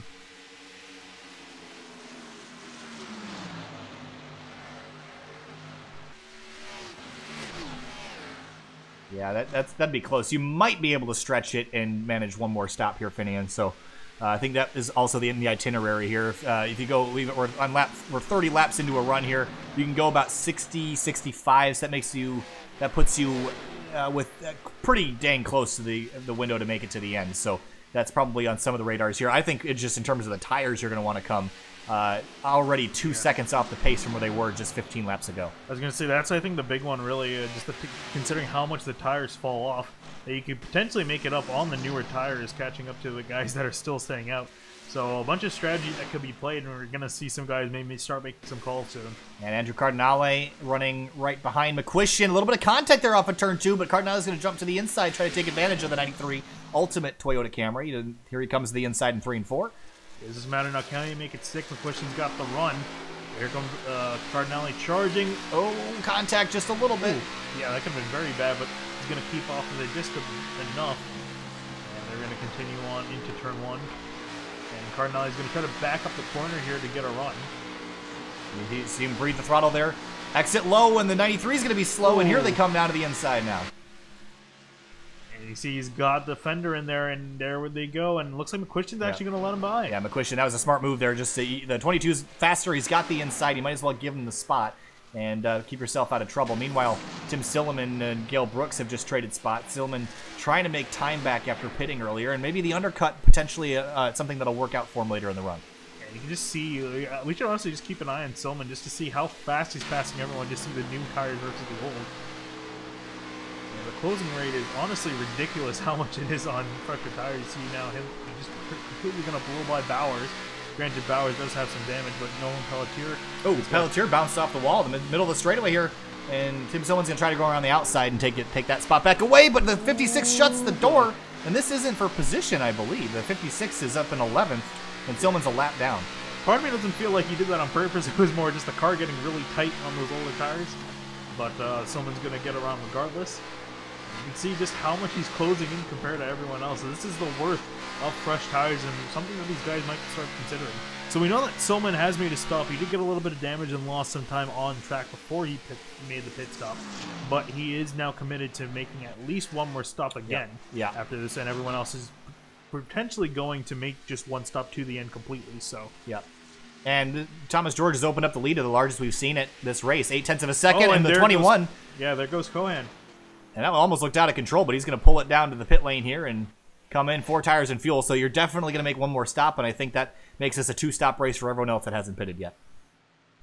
Yeah, so Cohen's gonna try to get the tire advantage, and that's 2.5 seconds potentially that he's gonna gain on everyone else. So if you're gonna One lap, that's all you need to do is Yeah, one lap. if So you're- George has to respond here. yeah, I was gonna say if you're gonna respond, you gotta respond now. You can't wait a few laps unless you're planning on going on a completely different strategy. So we'll see if anyone does decide to answer. George still looks up like he's up high, and I think he's past the point of committing here, but Greg Evans is coming. Yeah, Evans is coming down in, so he's gonna answer to Cohen. Timothy Johnson stays out on track in the 28, so that leaves the top 2 is the 9 and the 28 car. Jackson Robillard in the 98, he's staying on track. Greg Evans, you see there. Andrew Cardinale staying on track. So now I'm actually also interested in seeing where Tim Silman kind of falls in with Cohen and also with that was Evans. So- Silman's actually out in front of Nick Cohen there. You can see the difference here. Yeah, and again, Silman not spun, but he slowed down from getting into the contact with the wall and then made his pit stop. So you can just see how much the fresher tires matter. Leaders on pit road, the 9 and the 28. And Jackson Robillard's going to stay out on track, lead a lap here, but here comes Cardinale behind him. These guys are racing. That's Rick Thompson and Jackson Robillard almost into each other there as they work their way through turns 1 and 2, lap 95 of 182. So now I do question, though, is anyone, especially towards the lower parts of the top 10, potentially going to try to maybe race it out for one more stop? I don't know. I mean, I think at this point, if the leaders have come, I think they've laid their bed here. So I'd expect everyone to kind of fall into this strategy. But my question is, where does Tim Silman come out in relation to Thomas George, who was leading this race? And I think he's easily going to have the lead away from that 9 car. So Tim Silman, interesting strategy. Let's put him out in front. Yeah, we're just over halfway, and you can see guys are already starting to set up the end game for this race. See Cardinale a little bit loose, and you see Silman just blowing on by. And that's the leader right there. So that's Cardinale. So the 6 of Tim Silman just unlapped himself. And Cardinale is going to have to come down to pit lane here at some point. Cardinale potentially looks like he might be trying to do it. So you see Philip Clark behind, and in the distance you see Evans and Cohen. So we have 86 laps to go right now. We're 40 in, so that would be 100 and let's see, 126. I'm not doing any math in my head right now. Split that in 2. That's yeah. You could probably do that. Question is, would you want to? I don't know. Oh, look at Cohen, middle 3 wide here. No, he'll dive to the inside of Philip Clark and Andrew Cardinale. Oh, they are still 3 wide. This is going to be interesting. Oh, man. And Cohen's on the apron, and he's Wow. going to have to... Whoa, this is very, very squirrely. What a move that was. Contact. Oh. 9's going to spin, but he hangs onto it. Andrew Cardinale's got damage now, He's going though. to slide back in front of Cardinale. He's going to keep out of the way. Cardinale gets to the wall. Oh, and he spins into the inside wall, and he's going to spin all the way across the racetrack here, Finian, but he's in the runoff room, so I think we'll stay green. But that throws that strategy out the window. Yeah, he's going to have to come down pit road. Just honestly probably fix that damage. That's some heavy damage to his car. Yeah, this started about a half a lap before. Yeah, let's try to ride inside with Cardinale after this. Oh. Yeah, and see him get into into contact with him. And he looked fine, but I think Cardinale was probably, yeah, he made a slight correction, hit the wall. Yeah, well, he jumped off the throttle there for the 99. When he got back into it, it spun the car around and sent him for a spin. So Cardinale's chance at a victory essentially gone here. But let's take a look right now. Calvin Filarski, Rich Jett, Nathan Bauer still the ones out on the racetrack. But Tim Silman is out in front of Nick Cohen by 2 seconds. So that is the difference, although Silman has significantly older tires by about 10 laps. So that's going to be pretty significant when we get down to the nitty-gritty later in this event. Yeah, we know that Silman is going to come in again with these guys as well. So, again, it's all a matter of where is it going to end up. And can Silman, he's going to have to pretty much manage his tires from here on out. And Greg Evans and Thomas George, basically, essentially, we've inverted the top 3 and moved them back a spot is essentially how this has worked out. Thomas George comes out.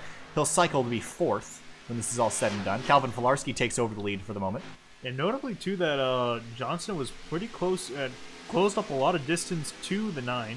He's right on his back bumper, so and he was about a second, over a second behind behind George when they came down pit road, so he gained about a second there just on pit stops. A little bit of front-end damage for the 28.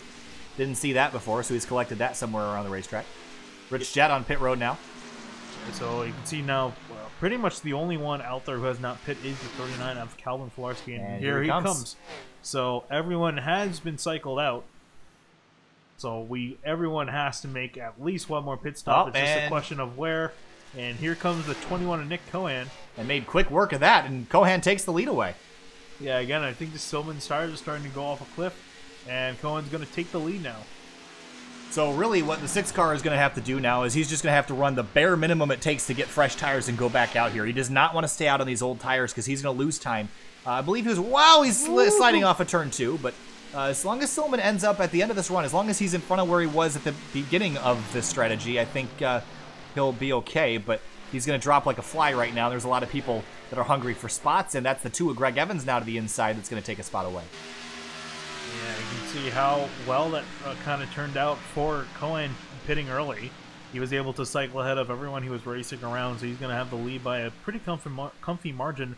But the guys behind him do have fresher tires, but not by many laps. So that's just something you got to keep in mind. You see now the 77 trying to get around Tim Silliman, and also Jordan and Johnston behind. That's Rich Jet there in the 77. He just came to pit road, so he'll have the freshest tires of pretty much anybody on the racetrack. And I think the 6 is beginning to slide into the hands of Thomas George, who was your leader before the stop. So really, George is the big loser on that strategy here. Stayed out a couple laps too long, and let the 2 and the 21 get out in front of him. You can see how much he gains in just with the pressure rubber in on corner exit. Smash the throttle, and you see him, wow, dive in very hard, trying to get around Silman and kind of make a gap between him and the 28. Slides up in front and will clear him. Yeah, that's a slide job right there, and now we're going to see, does Johnston do the same? Johnson comes down to the inside, and Silman jukes out left for a moment, but I think this is pretty much game over for the 6 car, but the 28 slides a little bit, and we'll have to give that spot back up. Yeah, so he's going to have to reset and charge back on, but again, inevitably is a losing battle for the 6 of Silman. Update on retirements: Brady Briggs, Justin Rodden, Don Runkle Jr., Tyler Dulger, Adam Jersky, Jonathan Cadell retired. 21 still out on the racetrack, and it looks like we have 19 cars on the lead lap. Side by side, the 28, a little bit of door-to-door contact with the 6 driving off into turn 1, and this time I think he'll have to get it done. You see the 6 bounce off the wall, and Johnson will clear him and drive away. Yeah, but I don't think he's going to be too happy with the 6 of Silman because he lost a lot of time to George, who he was racing with, so he's going to have to chase him back down. Now the question is, we got to watch the lead here because the difference between the 21 and the 2 is only 1 lap. But we'll see who's really faster. It's 1.4 seconds is the difference between Cohan and Evans at the moment. Yeah, pretty much so. And he was running pretty identical times, although now it looks like Greg Evans is running a little bit faster, although Cohan was getting around lap cars. So there's just a lot of factors you can see that are going to come down in this. And, oh, wow, looks like Evans has got a lot of traffic to pass. So the 2 guys ahead of him are side by side. Ooh, and the 76, I think, is coming down pretty low. No, just letting the guys out of the way. Oh, man. And Cardinale's right in front of the 2 of Greg Evans. You know Cardinale's hot after that incident with Philip Clark in the 99 off of turn 2 about 20 laps ago. So I think there's a little fire in the belly of that Ford Fusion right now.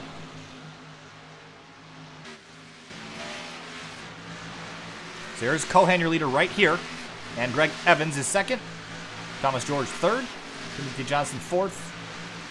Tim Silman fifth. And got to wait a little while to find Jackson Robillard.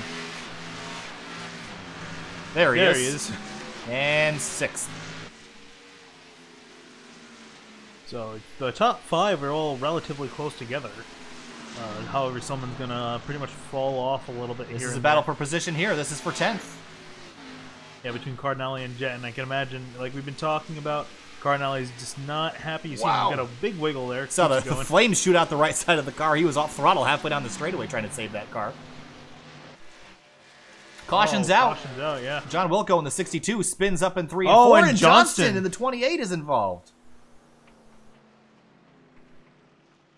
So interesting to see what happened there. He has significantly more damage than he did before on that nose of the car. It doesn't appear like he was directly involved, so let's get a quick look. The 62. Oh, he was off the racetrack here. Oh, something was wrong there, Finian. Whoa, yeah. And then Johnson just nowhere to go. That was a vicious impact for the 28. Let's go right on board with him here and see what he saw. It looked like Wilco was trying to get out of the gas for George to let George by, and then I guess when he got back on it, the car went around. Yeah, nothing the 28 car could have done here. Ooh, yeah, and again, it's really hard to get these things slowed down, especially when you're committed to the corner like that. He reacted. There's just nothing you can do. I mean, he was already kind of committed at that point. I wanted to go back. Wow, that's such a vicious impact. I wanted to go back and take a look at the 62 and listen to his throttle here to see what was going on inside that car.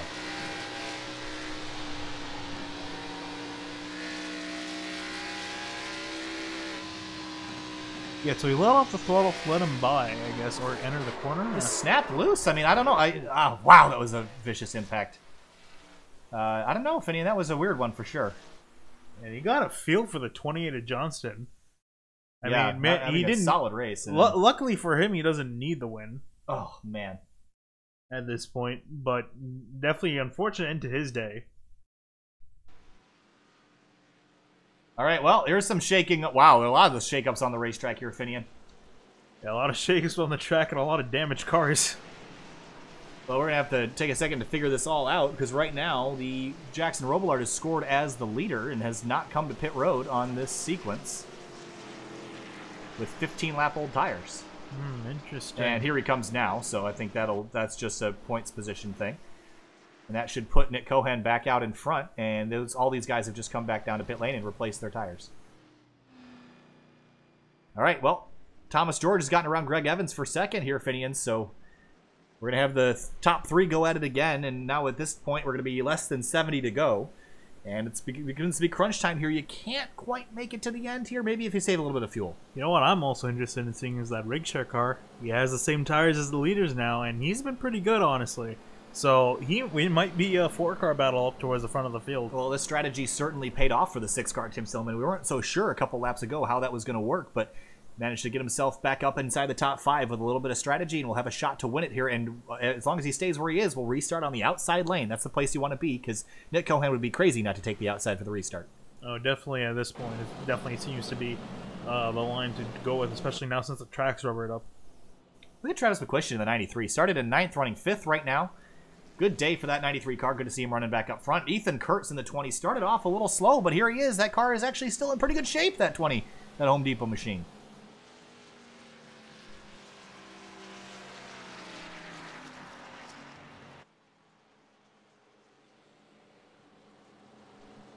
Norman Pelletier running 7th. Great night for the 56 car. Yeah, he's been doing a solid job. He's had a lot of rotten luck in some way, shape, or form the last few weeks, and his car has almost inevitably been damaged at some point, but he's doing a fantastic job avoiding all the chaos tonight, and hopefully he can continue doing that.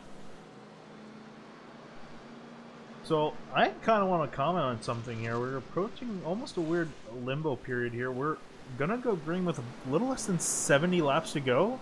And that's suspiciously close to the window, so do we dare see someone try to run a fuel mileage game? Well, I think the chance that we go green to the end might be unlikely. We might wad him up here right on the restart, and I think now, as soon as this race restarts, come get fuel, you're good to go.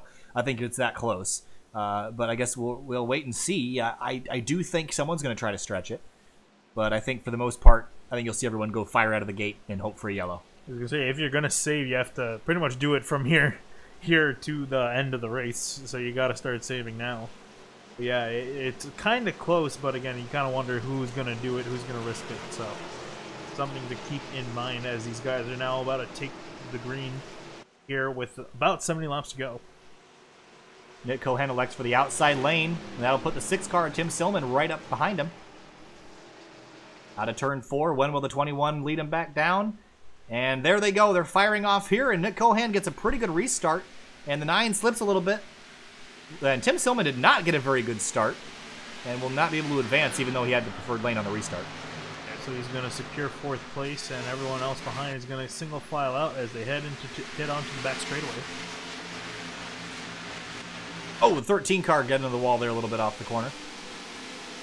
He's going to keep it going, though. Perry in the 13.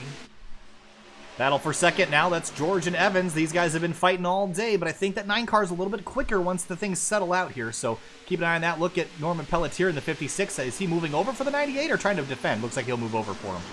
And He's going to let Robillard on through, and Robillard's also another strong car, so he could potentially break into the top 5 before this is all said and done. Off of turn 2, several people loose. That's Liam Sheen in the 83, now 8 laps down, trying to get out of the way. Look at Ethan Kurtz. This has been a good race for him in the 20 car and running very, very nicely right now, right behind McQuistion. And if he can pass McQuistion, that'll put him in solidly inside the top 5. Yeah, McQuistion, though, is a guy to be reckoned with. He's not a slow car at all. Andrew Cardinale down to pit road. Yeah, and I wonder if Cardinale's potentially trying to fix some damage or something, or unless he got some more damage trying to fix that. Yeah, looks like he's exiting right now, so he'll continue. But Thomas George, Greg Evans still nose to tail, and this group has been like this. But I wonder now that Nick Cohan's got the clean air, if he will be able to drive away a little bit or at least hang on to the top spot. I don't know. It's going to be kind of tough to tell, and it looks like George isn't as fast as he was when he was ahead, at least ahead of Cohan. So I wonder if he's potentially struggling in the dirty air.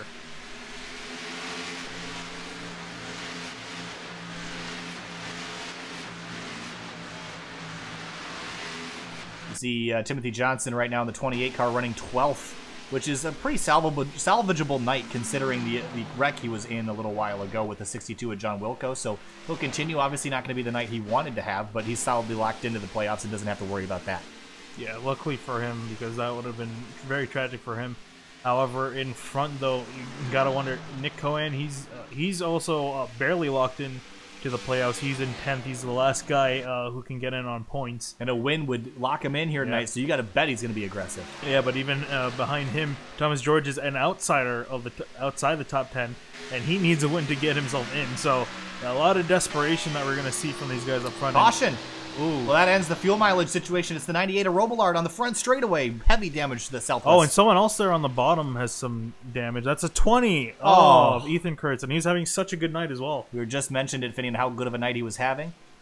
Started 8th, was running around there when this accident happened. Let's go take a look at it. All right, so we're working our way through 3 and 4. The 98 of Robillard right on the bumper of the 20. And I think what happens here is 20 gets a little bit out of the groove, gets into the wall, and they just collect each other. And this is going to be a hard impact driver's side door. Look at the 98, all 4 tires off the ground. For Robillard, slides back. Look at Rich Jet sliding through. Holy cow. Very lucky through there. And, of course, the 20 of Ethan Kurtz taking a big hit. I'm going to take a look from Rich Jet's perspective. He's awful close to getting involved in that. Orange car's middle of your screen. Whoa! And you can see that he actually got out and started braking, and then I think he shifted back to gassing it just before. That was very close. Brakes and then whoo. Oh, man, you can see sparks flying from the wall there. That was pretty intense. Well done by the 77 of Rich Jet to get through, and he'll maintain 7th. He's come to pit road, and I think he's changing out his underwear as well as his tires. Well, leaders pit road. This solves the fuel issue here. 62 to go at the line. That's within the window. I think we'll see everybody take fuel, and that'll be the situation. Jackson Robillard are pretty much done here, and I think Ethan Kurtz is going to have to DNF here as well tonight. Yeah, really unfortunate. Both pretty strong cars, definitely top 10 cars running, and they're going to be out of this. So tough to see. You really hate to see cars like that go. But pit stops are going to happen now. Does anyone risk doing some kind of something to throw up the strategy? Well, this is the money stop here, Finian, and Cohan's got to nail it if he wants to hold on to this lead.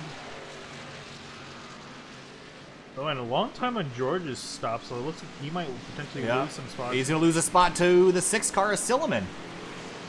And again, the pit road is biting that number 9 car. Yeah, and you would have thought that he would have gotten that sorted out, especially after it costing him last week at Michigan. Could have gotten potentially a win out of it. Got thrown back in the order, and then by the time the race was officially called a little past halfway, he wasn't up there to get the win. And now too, this has put him back in position. So you gotta, at some point, he's got to be imagine frustrated, but he really needs to nail those pit stops. All right, well, with about 60 laps to go here, Finian, let's make some new predictions. I predicted Cohan a little while ago, and I'm liking my choice. What do you think? Yeah, honestly, that it's starting to shift. Unless George can kind of and get it back going, I don't know. It's looking a little bit hairy. And honestly, the 6 of Soman's looking more and more like a good choice. as this goes on. I was going to pick him a while back, but just considering the way he was running and being off strategy, it didn't seem like it at the time. But now, you know what? I'm going to pick the 6's Tim Silman. All right, interesting choices. We're going to work our way now to 60 to go, and the pace car will probably give us the 1 to go signal this time through. If you're just joining us after YouTube, apparently this evening YouTube's been having some server issues, so not on our end on YouTube side of things, and it's just the way the internet goes sometimes. That's the way that things be. So if you haven't been with us since we were on the Throwback scheme, we since have changed out and are going to let you rest your eyes on the high-resolution graphics package that we work so hard to make. But of course, if you want to enjoy the old-style broadcast, you can head for the first 50 laps and enjoy that as it was. It was certainly fun, and we'll bring that back for any future Darlington races. That was a lot of fun to do. So thanks for sticking with us, and we'll watch the last 60 laps under 1080p, 60 FPS, high-res iRacing. 1 to green here, and we're going to line him back up, and I think Cohan will take the outside lane again. Looks like he will. It'll put Evans and Silliman in the inside lane and line up Thomas George on the outside, so we'll put arguably the two strongest cars lined up together on the outside. We saw last time Silliman did not get a very good restart in the outside lane, but I wonder if Thomas George can do any better. I was going to say, this could potentially be a saving grace for him starting back and forth. So, you never know, honestly.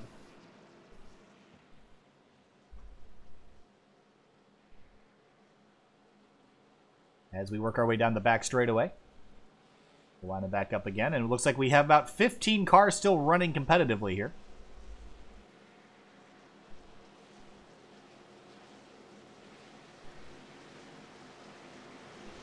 And update from Team YouTube, but they just tweeted that they were working on resolving this, and we'll let you know once fixed. We apologize for any inconvenience this may cause, and we'll keep you updated. That was from the YouTube team on Twitter. So again, those issues on their end, thankfully, I was worried it was on ours. But out of the turn 4, we're going to have 59 laps to go. Nick Cohan on the outside lane. He is your leader in that Toyota Camry there on the left-hand side of your screen. And green flag flies again. 59 to go. And he gets a fantastic restart, and the others behind him scramble for traction. Yeah, and George is holding it on the outside, though. Will he be able to keep it up there? Looks like Evans got away from him, but he's going to be battling with the 6 of Tim Silman. And George will get around. Silman's been struggling on the restarts. You see the 77 Jet gets in the wall. He's going to lose several spots here. 3 wide for a moment. Off into turn 3. That's McQuistion trying to take 5th spot away. Yeah, Jet's not going to back down, but it looks like McQuistion's going to race for it the hard way. He's going to clear him as they head out of 4. Everyone's all single filed out. Looks like we're in pretty good shape. Now let's keep an eye on your lead battle here. Greg Evans and Nick Cohan, they've all been close. But who's going to come out on top here in just a little bit? I mean, we've been able to see that Evans is... Ooh. Pelletier, I believe that bounced off the wall. Yeah, it looks like his car is, looks like he's pretty good. A little bit of right front damage, but it shouldn't be anything too significant. Yeah, a little bit of a crinkle there on the right front nose, but all things said and done, he's in pretty good shape. And of course, Pelletier started the night in 12th and running 7th, and very good night for Pelletier. I'm sure he'll be happy if he finishes where he is right now. And he still has some potential positions to be gained. With the 77 ahead of him, we see, ooh. Liam Sheen pops out of line there. He is nursing that car 8 laps down, still on the racetrack. Car isn't even really that damaged, but he must have spent a couple laps down earlier in the race trying to fix some of that stuff. Wayne Culberson in the 1 also had a long night after being involved on a crash before they even got to the start-finish line. You see the 28 of Timothy Johnson now running 13th. Disappointing end of the night after running in the top 5 most of it. You see everyone towards the front looking a little bit more spread out than what we've seen so far throughout the night. But Evans is still holding onto the gap, kind of maintaining where it is, just actually a little bit faster than Cohen that last time by. And last time through, Cohen was quicker by 200ths. Oh, he bounces off the wall. Sparks fly from the 21. He's loose. Out of control for the 21. Here comes the 2 of Evans to the inside. They're going to be door to door down the back straightaway. And Greg Evans will take the lead away. Yeah, and again, it's one mistake. That's all it takes.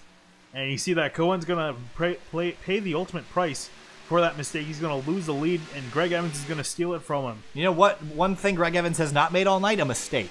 That 2 car has been probably the most solid in terms of keeping it off the wall and making that car look extremely fast, and he'll run away with the lead right now and potentially keep it out of the wall if he could do so for the next 50 or so laps, he could wind up your 3-time winner here this season in the Rigshare Fuel Cup Series. So again, this is pretty much showing the reason why he has 3 wins, or could potentially have 3 wins. But look, don't look now. Here comes Nicholas Cohan back to the outside again, and he's looking strong still and quicker that time through for the 21. Yeah, but like I was saying, just the reason he's been as good as he has been, he's a man that's made very few mistakes so far this season. And he's been doing a phenomenal job. But yeah, I can imagine that Cohen now, he wants that win. He wants to secure his spot. He doesn't want to have to worry about it next week. And he's going to do everything he can to chase down the 2 of Evans. That's one thing we haven't mentioned here is next week is the final race to get into the playoffs for the Rigshare Fuel Cup Series. And I think anybody that's on the outside looking in, like the 9 of Thomas George, really, really wants that spot, and they want to get it by him now. We've got 53 laps to go. See also that Thomas George has closed the gap to Cohen just a little bit every lap as they've gone by.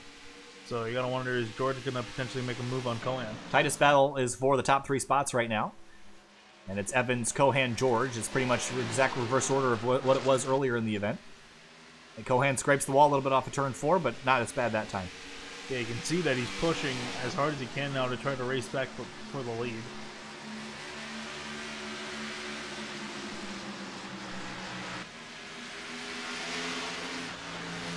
And don't look too far back to find Tim Stillman. He's kind of just hanging on to this group. Definitely not as quick as the other 3, but again, if they get themselves in a little pickle in a little bit, I could see that 6 car being a threat for at least a podium tonight. Yeah, the fastest cars on the track are the top 4. They're all within a few hundreds as far as lap times go. And the slowest of the top 4, actually of the top 5, was your leader, Greg Evans, that time through. Yeah, interesting to see that they've actually, as a result of that, tightened up just a little bit. You see Cohen a little bit loose, and Thomas George right on his back bumper. Oh, George entered the corner real high there. Just very close to the wall. You see all the different lines. It's amazing how many different lines you can run at Darlington when there's only really 2 lanes to work with. And there's corner lower clips the apron just a little bit. We'll slide up. You see the 2 of Evans and Cohan right up against the wall. And now the 9 makes a mistake and he'll bounce off the outside wall. A little bit of a scrape. He's going to lose some momentum as they go down the back straightaway, but he's going to recover. And he's going to have to try to chase back down the 21 again. Very different lines through 3 and 4. Cohan really trying to reel back in Greg Evans. I know he wants a win so bad. He got a win in the IndyCar Series a couple weeks ago with the Milwaukee Mile and has since wanted to taste victory in the Cup Series, but has come up short a few too many times here this season, and he is hungry and wants it bad, but he's going to have to try a little bit harder to get around 1 more car here at Darlington Raceway. Yeah, and he does have a decent amount of time to work with, but it's amazing how fast the laps can take down. And from our estimates, we have about 23 minutes left in this race, so it goes by pretty quickly, so you can't waste too much time. Well, he doesn't have to completely worry yet. I think lap traffic is where Cohan will get an opportunity. Again, it's so tricky to pass people here, and the lap traffic doesn't always get out of the way for you. It's a nice courtesy, but there's no expectation that they do so as they roll their way off of turn 2.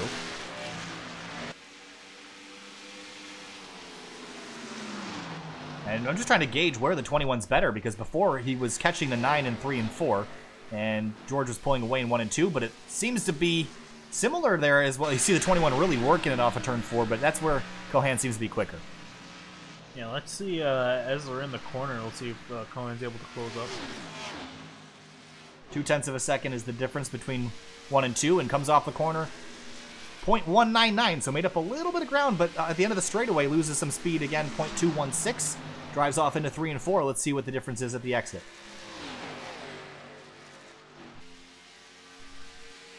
Slips a little bit. At the timing line, 0.266, so a little bit of a slip backwards for Cohan on corner exit, but again, we're playing with hundredths here. Ended up being about a 10th slower that time through, and was the slowest of the top 3 cars. Greg Evans, Nick Cohan, Thomas George, your top 3.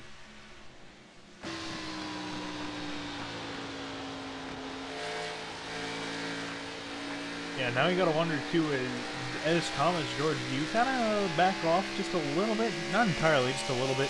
kind of let these two guys kind of use up their stuff trying to battle each other and then wait for an opportunity to strike and then go for it at the end. I'm sure the crew chief is telling George to do that, but I don't think the driver's hearing him. I think he's going all out right now. He wants that spot. He can see it. It's so close, and it's not... Drivers never like to slow down in any situation, but if you look at the run here was about 60 laps to get to the end, and the tires are going to be real worn out by the end. I wouldn't even be surprised to see these guys pit once more just for the heck of it, just to get tires, so I don't think it's over quite yet. Yeah, honestly, it wouldn't be wrong. Maybe at some other tracks, but definitely not here, considering we're looking at the tire difference. 2.5 seconds, it's a huge amount from all the tires. So you got to kind of factor in, do the math in your head almost. When do you decide to pit to try to make that up? Evans was slow there off that corner, and Cohen's going to close in just a little bit, but again, it's really a matter of feet that they're kind of giving and taking from each other, but Cohen takes a chunk out of the lead that time through. Off of turn 4, we'll have a real good run down the front straight.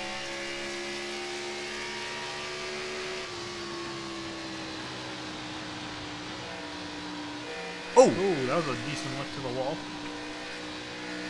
Pretty gnarly hit there, but again, these right sides pretty reinforced here at Darlington and can take a couple hits. It's just going to lose them a little bit of ground.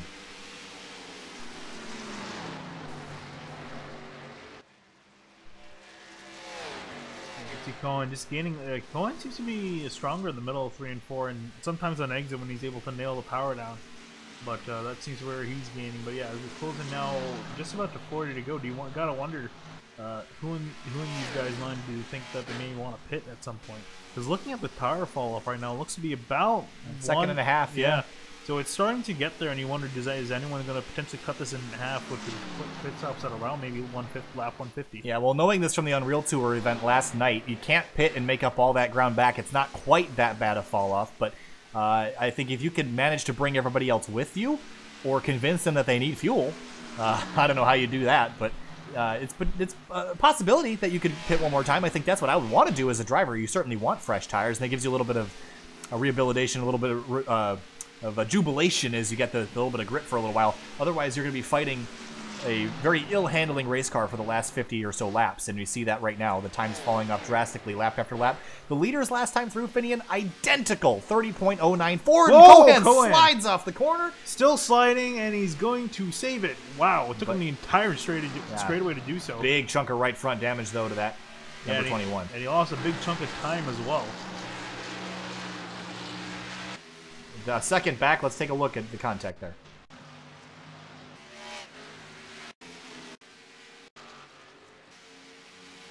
It had it kind of, just had it a little bit loose and overcorrected, and wow, it was a wild save, but Cohen will hang on to second at least.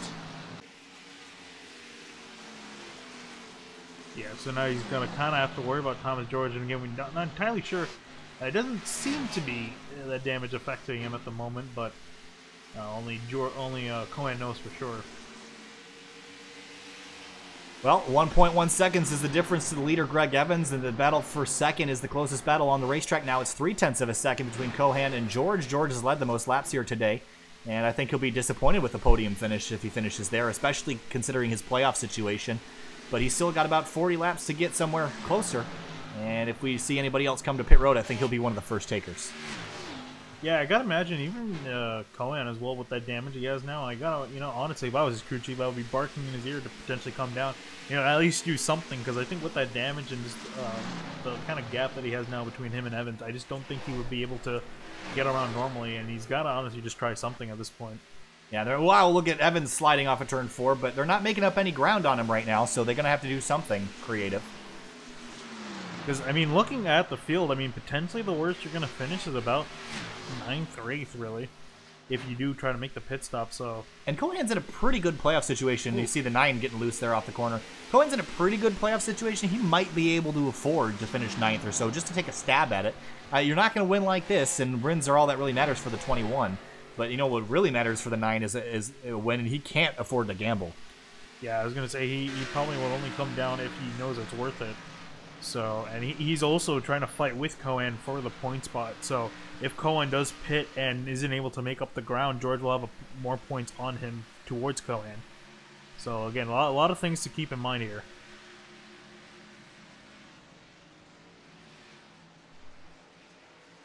Nathan Bowers in the 0-3. He's around on the front straightaway.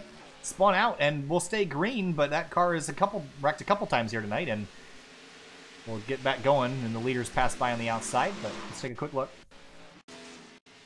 Oh, looks like he got involved with someone else. Yeah, that's the one of Dwayne Culberson. He gets into the wall and bounces off. Very similar to what we saw with Robillard and the 20 of Ethan Kurtz, and they both spin out. And amazing no caution came out there, so they'll continue.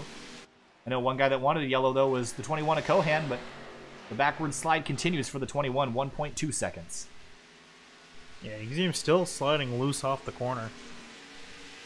I think they've kind of made their bed and have to lay in it now, Finney, with the tire strategy at this point.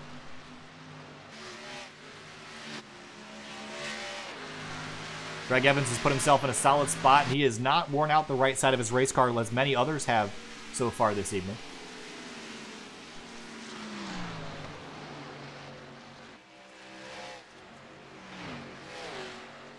And Evans is working his way around some lap traffic. That's the 83 of Liam Sheen, who's been kind of a thorn in the side of several drivers here tonight, because Sheen's kind of running his own race right now in 17th, and amazing persistence by the 83. Not doing anything wrong, but certainly on the different strategies he's running is kind of in other people's way and on different tire strategies, so I'm sure there's a little bit of frustration there, but Sheen's doing a great job hanging on to that car in 17th place and continues to climb forward. I have to say, his persistence and also the one of Dwayne Culberson, he's still looking like he's still at least out on. No, he is out on the track still with the damage that he got. Oh yeah, he's right there in the camera shot. And so we have an explanation of the wreck with the 62 and the 28. The 62 of John Wickel lost power. Oh, that would be why his car went randomly out of control in the middle of the straightaway. So that, of course, a hardware failure for the 62 car. Well, look at Liam Sheen hanging it all out. Battles on the racetrack kind of few and far between, and the one that's closest is still the 21 of the 9. 30 laps to go and we get to the line, and I think time is running out if you want to try a tire strategy here, Finney, and I don't think you have any time for it to really work at this point. yeah, no, yeah, like you're saying, if you're gonna do it, got to do it now. So I don't know. It's kind of a lot of what ifs in the air. So Greg Evans, though, I mean, he's still got the 83 on his bumper. As the 83 is gonna lose it across the racetrack. Is he gonna collect anybody else? no, the caution is gonna come out. The 9 dives for safety, and the caution is out, and that throws everything in the air. Lap 153, 30 laps to go, and that changes everything. Yeah, pretty much so. So now guys are gonna have a chance to fix some damage, get some fresh tires on there, and it's gonna be an all-out sprint to the end from here on out. Well, let's quickly take a look back at the incident here, and it started on the exit of turn 2.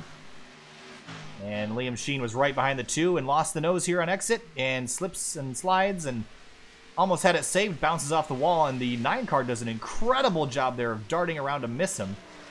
And we'll live to see another day. That was concerning because it was right in front of the 2nd and 3rd place cars, but let's head back up to the front and live camera angle here because we're coming down for the money stop here again, and this time you gotta be the winner off pit lane here. You cannot get stuck behind in a restart behind slower cars. This is track position only, and tires as well. You can't afford a 2-tire stop either. It's just going to be a lot of chaos down here. Yeah, definitely so. So as we see now, the top 3 cars come around. I'm actually looking. It doesn't. Oh, there's everyone else. Yep, they're coming.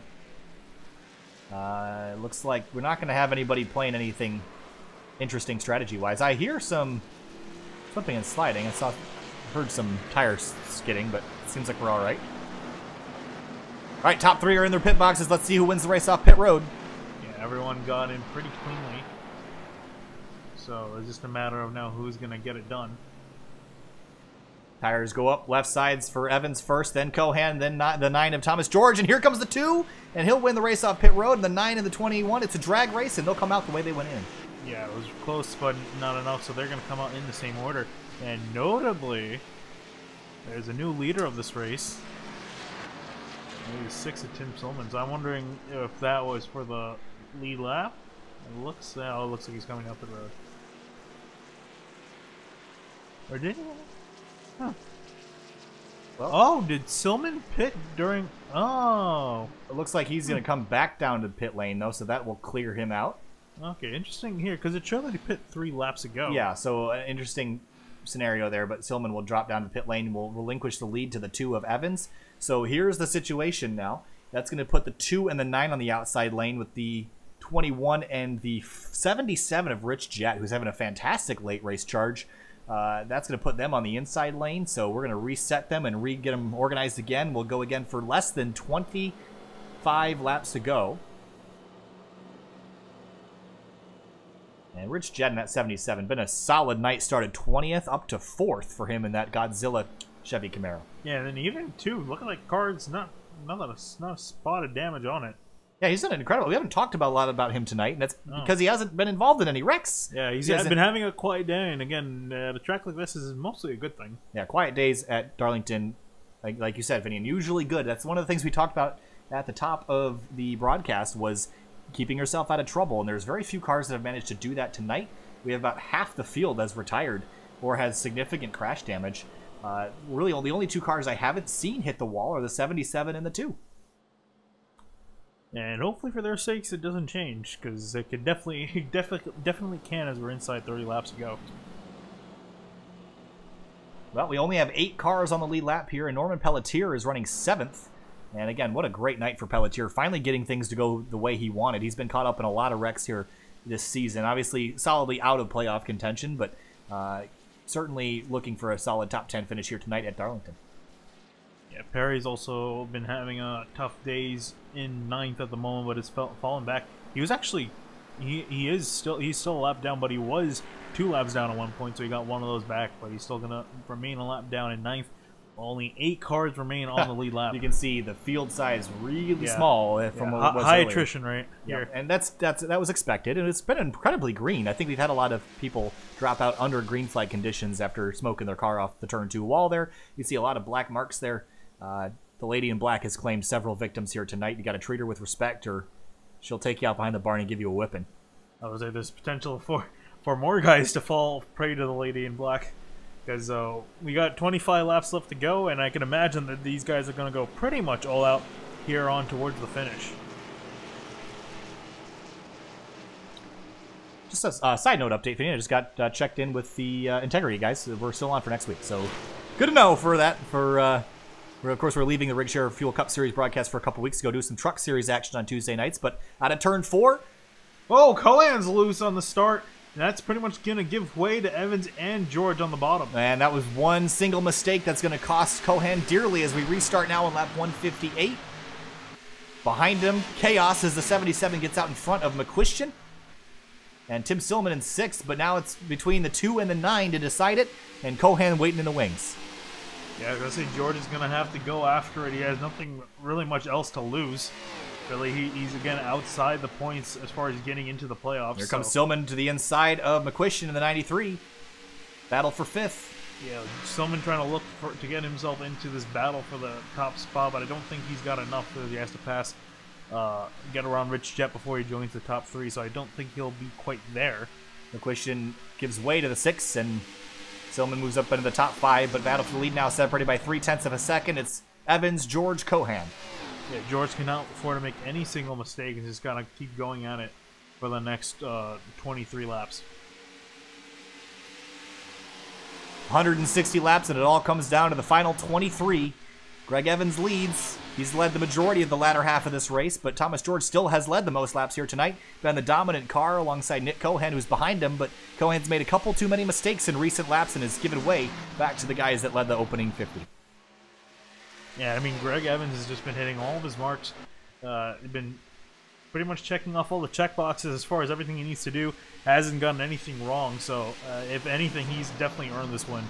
Yeah, again, I don't think you could run a race more perfectly than this. I mean, it's not absolute entire domination like we saw Sunday night with Paul Ross in the 3-wide Truck Series at Chicago, but it's certainly a solid night running inside the top 3 for the entire evening, and then manages to get himself up into the lead here with less than 25 laps to go, coming to 20 to go in just here a couple laps, and that ticker will switch to the countdown mode, and we'll start winding him down to the very end. And I think Pelletier was loose off the corner, but he'll hang on to it, still running 7th. Timothy Johnson in the 28, still hanging in there in 11th spot here, Finian. That's a pretty good rebound considering the wreck he was in with John Wilco earlier. Yeah, I guess you can't be too disappointed with that considering the state of his car. He's just outside the top 10 trying to get around Calvin Flarsky to break in. Andrew Cardinale, another guy caught up in a wreck earlier and still managing to hang on inside the top 15. But let's jump back up to the lead here, Finian. You know who's not getting away? It's the 2 of Greg Evans. George is reeling him in. Yeah, but to say he's been staying with the two of Evans, but again, you can stay with them all night, but I definitely don't think he wants to be staying with him by the time they cross the checkered flag. So he's got to make some inroads at some point and eventually pass him, which is going to be the real question mark and the critical moment for George. Close to the wall in turn 3, pull it down to the dotted white line off of turn 4.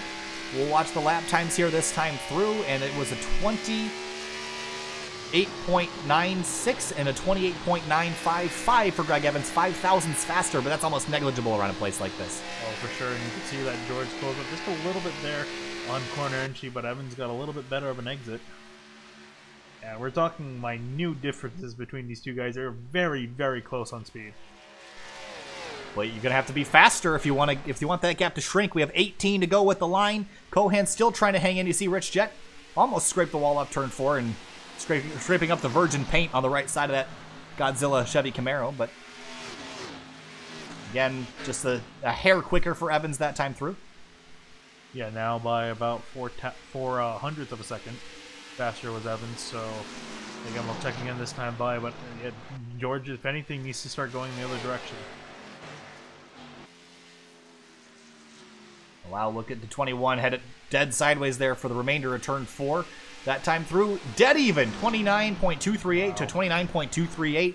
This is absolute, just incredible racing. These two have been on each other all night, been running door to door, panel to panel, nose to tail, and here we are now with 17 to go. Evans and George running together, identical lap times.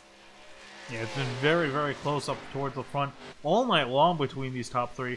Although it looks like Cohen's kind of settling in for third at this point. Yeah, he slipped a little bit off the corner and wiggled the wheel back and forth to get traction back to the rear tires as we head to 16 to go now. The difference is still 0.266 seconds between the leaders. Off of turn 2 now, the 2 loses a little bit of his advantage. Yeah, looks like he actually made quite a bit of time there. So it's kind of hard to tell with the camera angle. It kind of skews the angle of the cars, but we'll see again at the line. Yeah, quicker. 5 hundredths that time for George. And you gotta wonder too. I always say this every time, but if George closes in enough, is he gonna get physical? Yeah, I mean, these guys have been so respectful to each other. I'd hate to say that they would be, but it's Darlington. It's hard to pass, and now with 15 to go, the gloves are going to come off. And George especially needs the win. It's not like he's fine without it. He needs the win over Evans. Evans doesn't really have much to lose if he doesn't win the race, other than the win, of course. But George wants to get into the finals.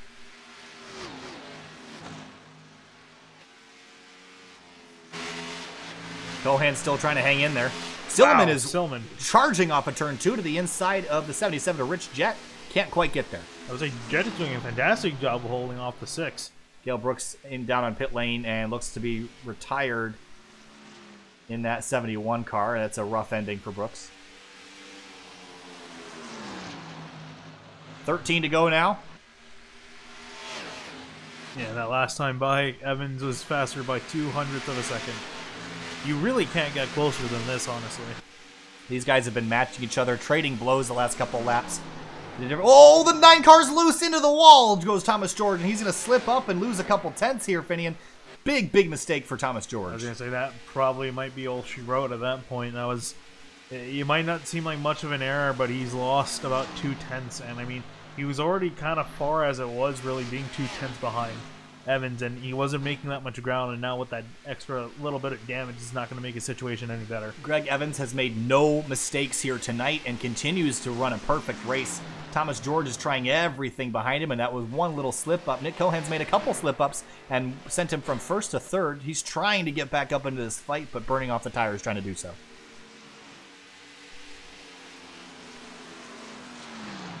Yeah, now it's more of a matter now if Evans can make sure he doesn't make a mistake for the remaining 11 laps, because if he does, depending on the severity, he could lose this win. So he's just got to kind of look forward ahead, not look in his mirror, and just drive his butt off for the last remaining laps. And the 9 almost bounces off the wall again that time through in 3 and 4. And Cohan's beginning to reel him in. Gabriel Perry in the 13. That's Travis McQuistion in the 6th car. Or, excuse me, 6th place, the 93 car. Yeah, he's in 93. He's in 6th place. And Perry behind him is the first car lap down. Not that it's going to entirely matter too much at this point. He had a, I got to say, disappointing day. He looked pretty strong earlier on. Fell back, lost. Pretty much has been a lap down for most of this race, so he's going to come home in 8th, which I guess is a consolation, but probably not in his eyes. Timothy Johnson with that wrecked race car, that 28 Davey Allison throwback, back inside the top 10. A great rally for that team. I was going to say, honestly, if we're going to start talking about just kind of continuing the fight with the attrition, how about the one of Culberson? He's still out there after all that he's been through, all the damage to that car. He's running in 13th, and that's honestly some dedication. And it has not been a fun night for Culberson, but certainly he's trying to power through it and finish off this race. Let's check back in with the leader, Greg Evans, and Thomas George and Cohan are getting closer and closer. Oh, and Jet's in the wall behind, spinning around. Into the inside wall, will stay green for now. 8 laps to go, and Rich Jet's good night will come to a finish down on the inside, and he will probably complete. Oh, he's going to get back rolling here, Finian, but yeah, I can imagine he's got to be disappointed with that. He should be able to recover for 7th, as there are only 7 cars on the lead lap. But he just made some contact with the wall on exit, try to correct. Behind Liam Sheen there in the 83 here, Finian. It looks like almost Liam Sheen went to block almost.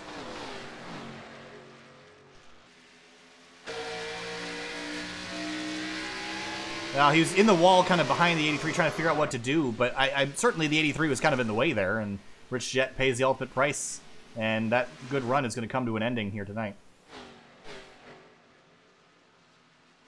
The Jet will come down pit lane and will sacrifice the remaining lead lap spots that he had. Meanwhile, out up front, the top 3 separated now by 0.4 of a second from each other.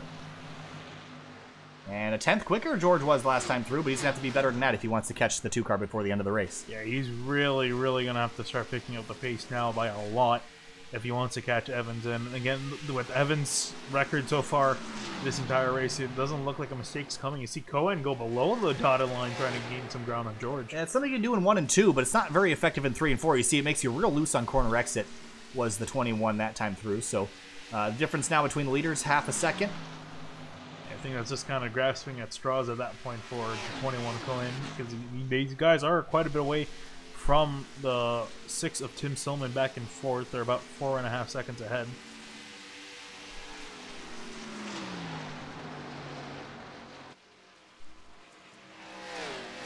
Through 3 and 4 now, coming to 4 to go. Greg Evans, again, we've mentioned it several times tonight. 2 wins on the season. He's been extremely consistent, extremely fast. There was a couple weeks earlier, a couple weeks ago, where we thought they might have lost the luster that he had in the opening couple rounds, but he has come back fierce in full force here, and very fearfully the past couple weeks for the other competitors. At Michigan ran really strong, and is back here again leading, coming to 3 to go now. At Darlington, he has outlasted everybody else. He's kept the right side of the car clean and off the wall. That's about as much as you can ask a driver to do.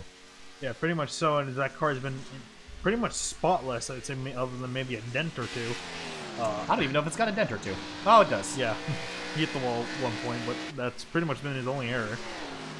So, all things considered, compared to everyone else, he's doing a fantastic job. And driving quickly, too. He's not been taking it easy by any stretch of the imagination, but he has certainly been taking care of his equipment and keeping it out of the Armco, and it's certainly paying off for him here. Coming to 2 laps to go, we got about a minute left in this race, and I think George and Cohen are going to have to settle for 2nd and 3rd yet again. These two, the 9 and the 21, fighting week in and week out for wins, but this week they could not get themselves out in front of Greg Evans. We're going to have 2 laps to go now. Can Evans hold on and get his 3rd victory of the season? Yeah, honestly, I would say start placing the bets on the 2 for that, because I think he's pretty much got this. And coming into the playoffs with a head of steam is certainly what Evans wants. And with the elimination format being a little bit different, we'll explain that when we come back in the playoff season. But things are going to change, but the white flag flies for the 2 of Greg Evans one more time around here at Darlington. And really now it's just more of a question of who's going to finish 2nd. Is Cohen close enough to George, or will he try to give him a bit of a bump here? While everyone else has been turning back the clock for throwback night, Greg Evans has been turning the clock forward, looking ahead to the playoffs. One more turn, and he'll pick up his 3rd win of the season. Checkered flag flies for Greg Evans. He's looking forward to the playoffs. The 21 slams into the outside wall and will come across the line sideways, spinning for 3rd place behind Thomas George. Yeah, and then looking on back to fourth, Tim Sullivan's going to cross the line. And then in fifth, Travis McQuistion had a fantastic day. Norman Pelletier also had a great day. Wow, 6th place for Pelletier. Yeah, that's actually going to round out everyone on the lead lap. Perry's got to make it around. Yeah, he's actually, Perry's the first car lap down, so he's already taken the checkered flag. So he Oh. only had 6 cars on the lead lap finish. Wow, but what a finish. What a drive by Greg Evans in the 2 car. Looking ahead to the playoffs, this has got to be the guy you've got circled, Finian. Yeah, I would say he's the only driver now with 3 wins. He was tied with Rick Thompson in the 76. So he's got a head full of steam headed towards the playoffs. And does those burnouts in that number 2 car. And you mentioned how perfect the drive was. There's not a whole lot of scratches on that machine. He's kept it clean and gets to do burnouts on the oldest pavement in NASCAR.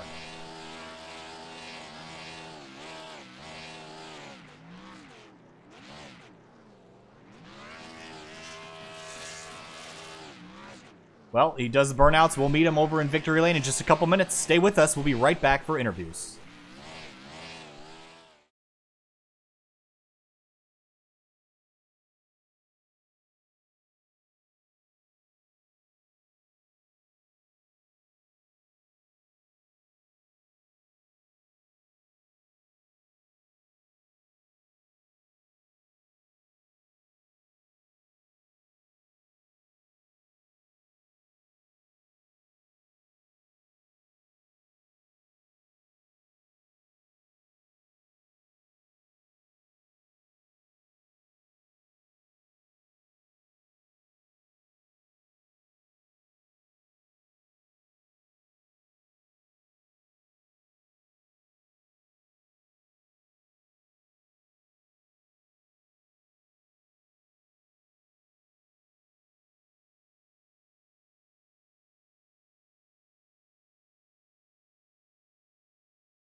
Welcome back here to Sim TV. We're here with third place finisher Nick Cohan, driver of the number 21 Toyota Camry.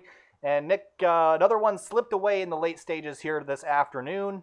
What could you have done differently to come out on top tonight? Seems like the theme, doesn't it?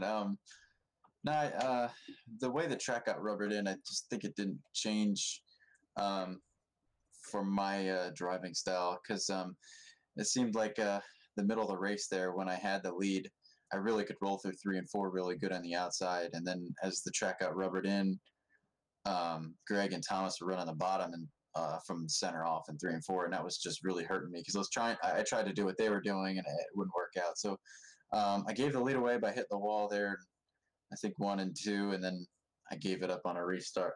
Gave up second place on a restart, so I knew it was going to be really, really hard to pass Thomas and Greg. They ran a hell of a race, and it was so much fun battling with them. But we got some stage points and got third again, so that should bump us up in points. So I really want to win, but main thing is getting these field finals, so we'll take third.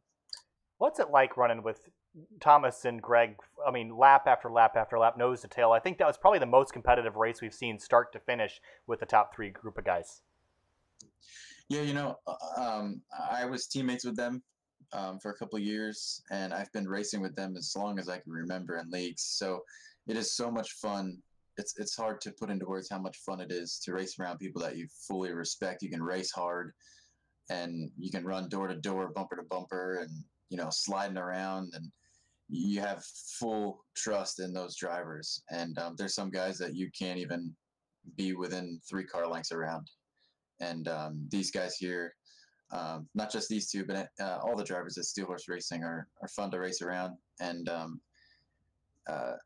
it's a lot of fun, and it makes this game a lot more enjoyable when you can race around not just competitors, but friends. All right, well, thanks for talking to us, Nick. A solid third place finish for you. I know you crossed the line dead sideways and have some torn up equipment, but it was fun to watch. Thanks for talking to us, and hopefully we'll see you at the end of our excursion with Integrity here in a few weeks. Good luck to you. Sounds good. Just want to give a shout out to CJ Automotive, all my teammates at Disney Motorsports, and Fuel for putting this together, and you guys for this awesome broadcast. This is great. All right, appreciate it, Nick. We'll talk to you later. Thanks, buddy. See ya. Next driver we're going to talk to is second place finisher Thomas George, driver of the number 9 car, and Thomas dominated the first half of the race, actually really the first 3/4 of the race, and came up 1 spot short, needed a little bit more towards the end. What could you have done differently, and tell us about your race.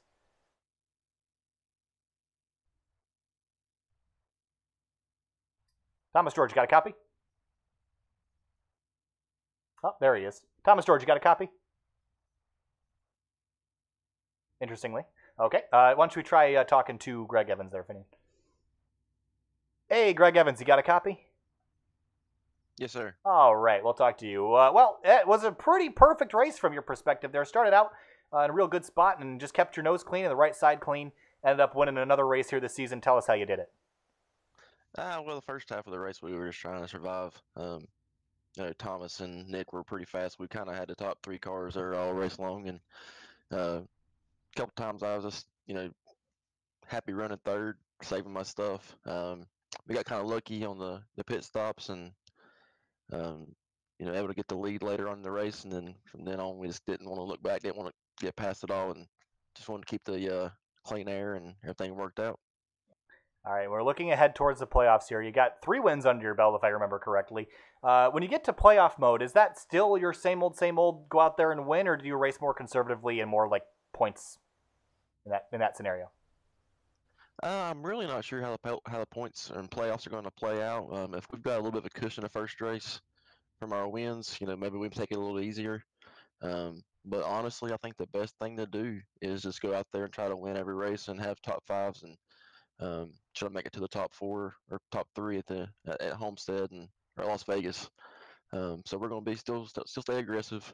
I think you got to, and just see how it plays out. All right. Well, thanks for talking to us, Greg. Certainly another fantastic race for you, and hopefully we'll see you in a couple weeks in the playoffs. Appreciate it, guys. I got to thank Sim Marketing Solutions and Todd Kirkwood from Kirkwood Transportation for sponsoring the car this week. And usually we have duct tape and sure tape, and I can't design on there. Still horse racing. Still got to thank all those guys, and I appreciate you guys doing this every week for us. All right, thanks, Greg. We'll see you later. All right, let's try this again. How are you there this time, Thomas? I guess so. Sounds like it. All right, well, we mentioned earlier that you pretty much dominated the first 2/3, 3/4 of the race. Came up one spot short at the end. What could you have done differently? It's nothing I could have done. Car was junk after halfway. I mean, I'm sit on the pole 4 straight weeks, but apparently not fast enough to win a damn race. So it's nothing I can really do. I mean, it's a good win on Greg. Good teammate, good team win, but I'm frustrated. Well, if we look back at the points cutoff for the playoffs, looks like you're down 2 points away. Is that correct, Finian? Look, 2 points away from the cut line. You're very, very close. We got one more week to get yourself in. What's your plan for next week? Do you run it like you did this week, or is it a little bit more conservative effort? There's nothing conservative. I'll be racing with my left foot next week with my right knee and the surgery, so see what I can do. But that's kind of why I'm disappointed I didn't win tonight, because I would have locked myself in. But ain't no prizes for second place. No matter how much you dominate, just come up short, and it's nothing I can really do. Just go out in Indy and try and race as hard as I can. But this one stings. All right, Thomas. Well, sorry to hear that, but certainly another good performance for you, and hopefully we'll see you in the playoffs in a couple of weeks. Good luck to you. Thank you, sir. All right, Finian. Well, obviously a dejected Thomas George there. Again, dominated the entire race and came up one spot short. This guy, he needs a win. He wants a win, but had to battle Cohan and Evans and just came up a little bit short to Evans, a 3-time winner here this season. Yeah, hopefully he's going to at the very least, he has a good shot of getting into the top 10. He's going to have to finish, get at least 2 points ahead of Ethan Kurtz to secure that final spot. So it's going to be a tough fight upwards for him. But he should be able. Hopefully, he will be able to pull it off. But we won't be covering that race. So yeah. So next week we're back with our first race with the Integrity Racing League, their Truck Series. And if we look ahead to our schedule here, we got looks like Milwaukee is the first race on their schedule, the Milwaukee Mile next week. So keep an eye out for that. That'll be Tuesday night in replacement of the Rigshare Fuel Cup Series. Again, it was a prior commitment that we had, so unfortunately can't back out of that. But looking ahead, we have Scars Ferrari Challenge on Thursday from Road America. That's on the 18th. That'll be 8:30 p.m. Eastern Time. Looking ahead to the weekend, I think we just have Homestead this weekend here, Finian. Sunday night action from Homestead Miami Speedway. That is the season finale for the Nathan Young Designs Truck Series for the Three Light Racing League. Oh, so we have a week off. Yeah. All right. Well, that corrects me again. We want to thank everybody for jumping in. I know YouTube had some issues tonight on the server side of things, so we were down for a lot of the broadcast. But it is archived and saved, so you can go back and watch, especially the first 5 minutes. We put a lot of effort in today to get this up and running how it is. You see the graphics package here that we're only going to use for pretty much this racetrack. So we put some effort in. Hopefully you guys enjoyed it. It was fun to broadcast, fun to watch, and congratulations to Greg Evans, Thomas George, and Nick Cohan for a solid top 3 finishes again for all those guys. And we'll be back with you on Thursday night for Scars Ferrari Challenge from Road America. Thanks for being with us. We'll be back in the 21st century on Thursday.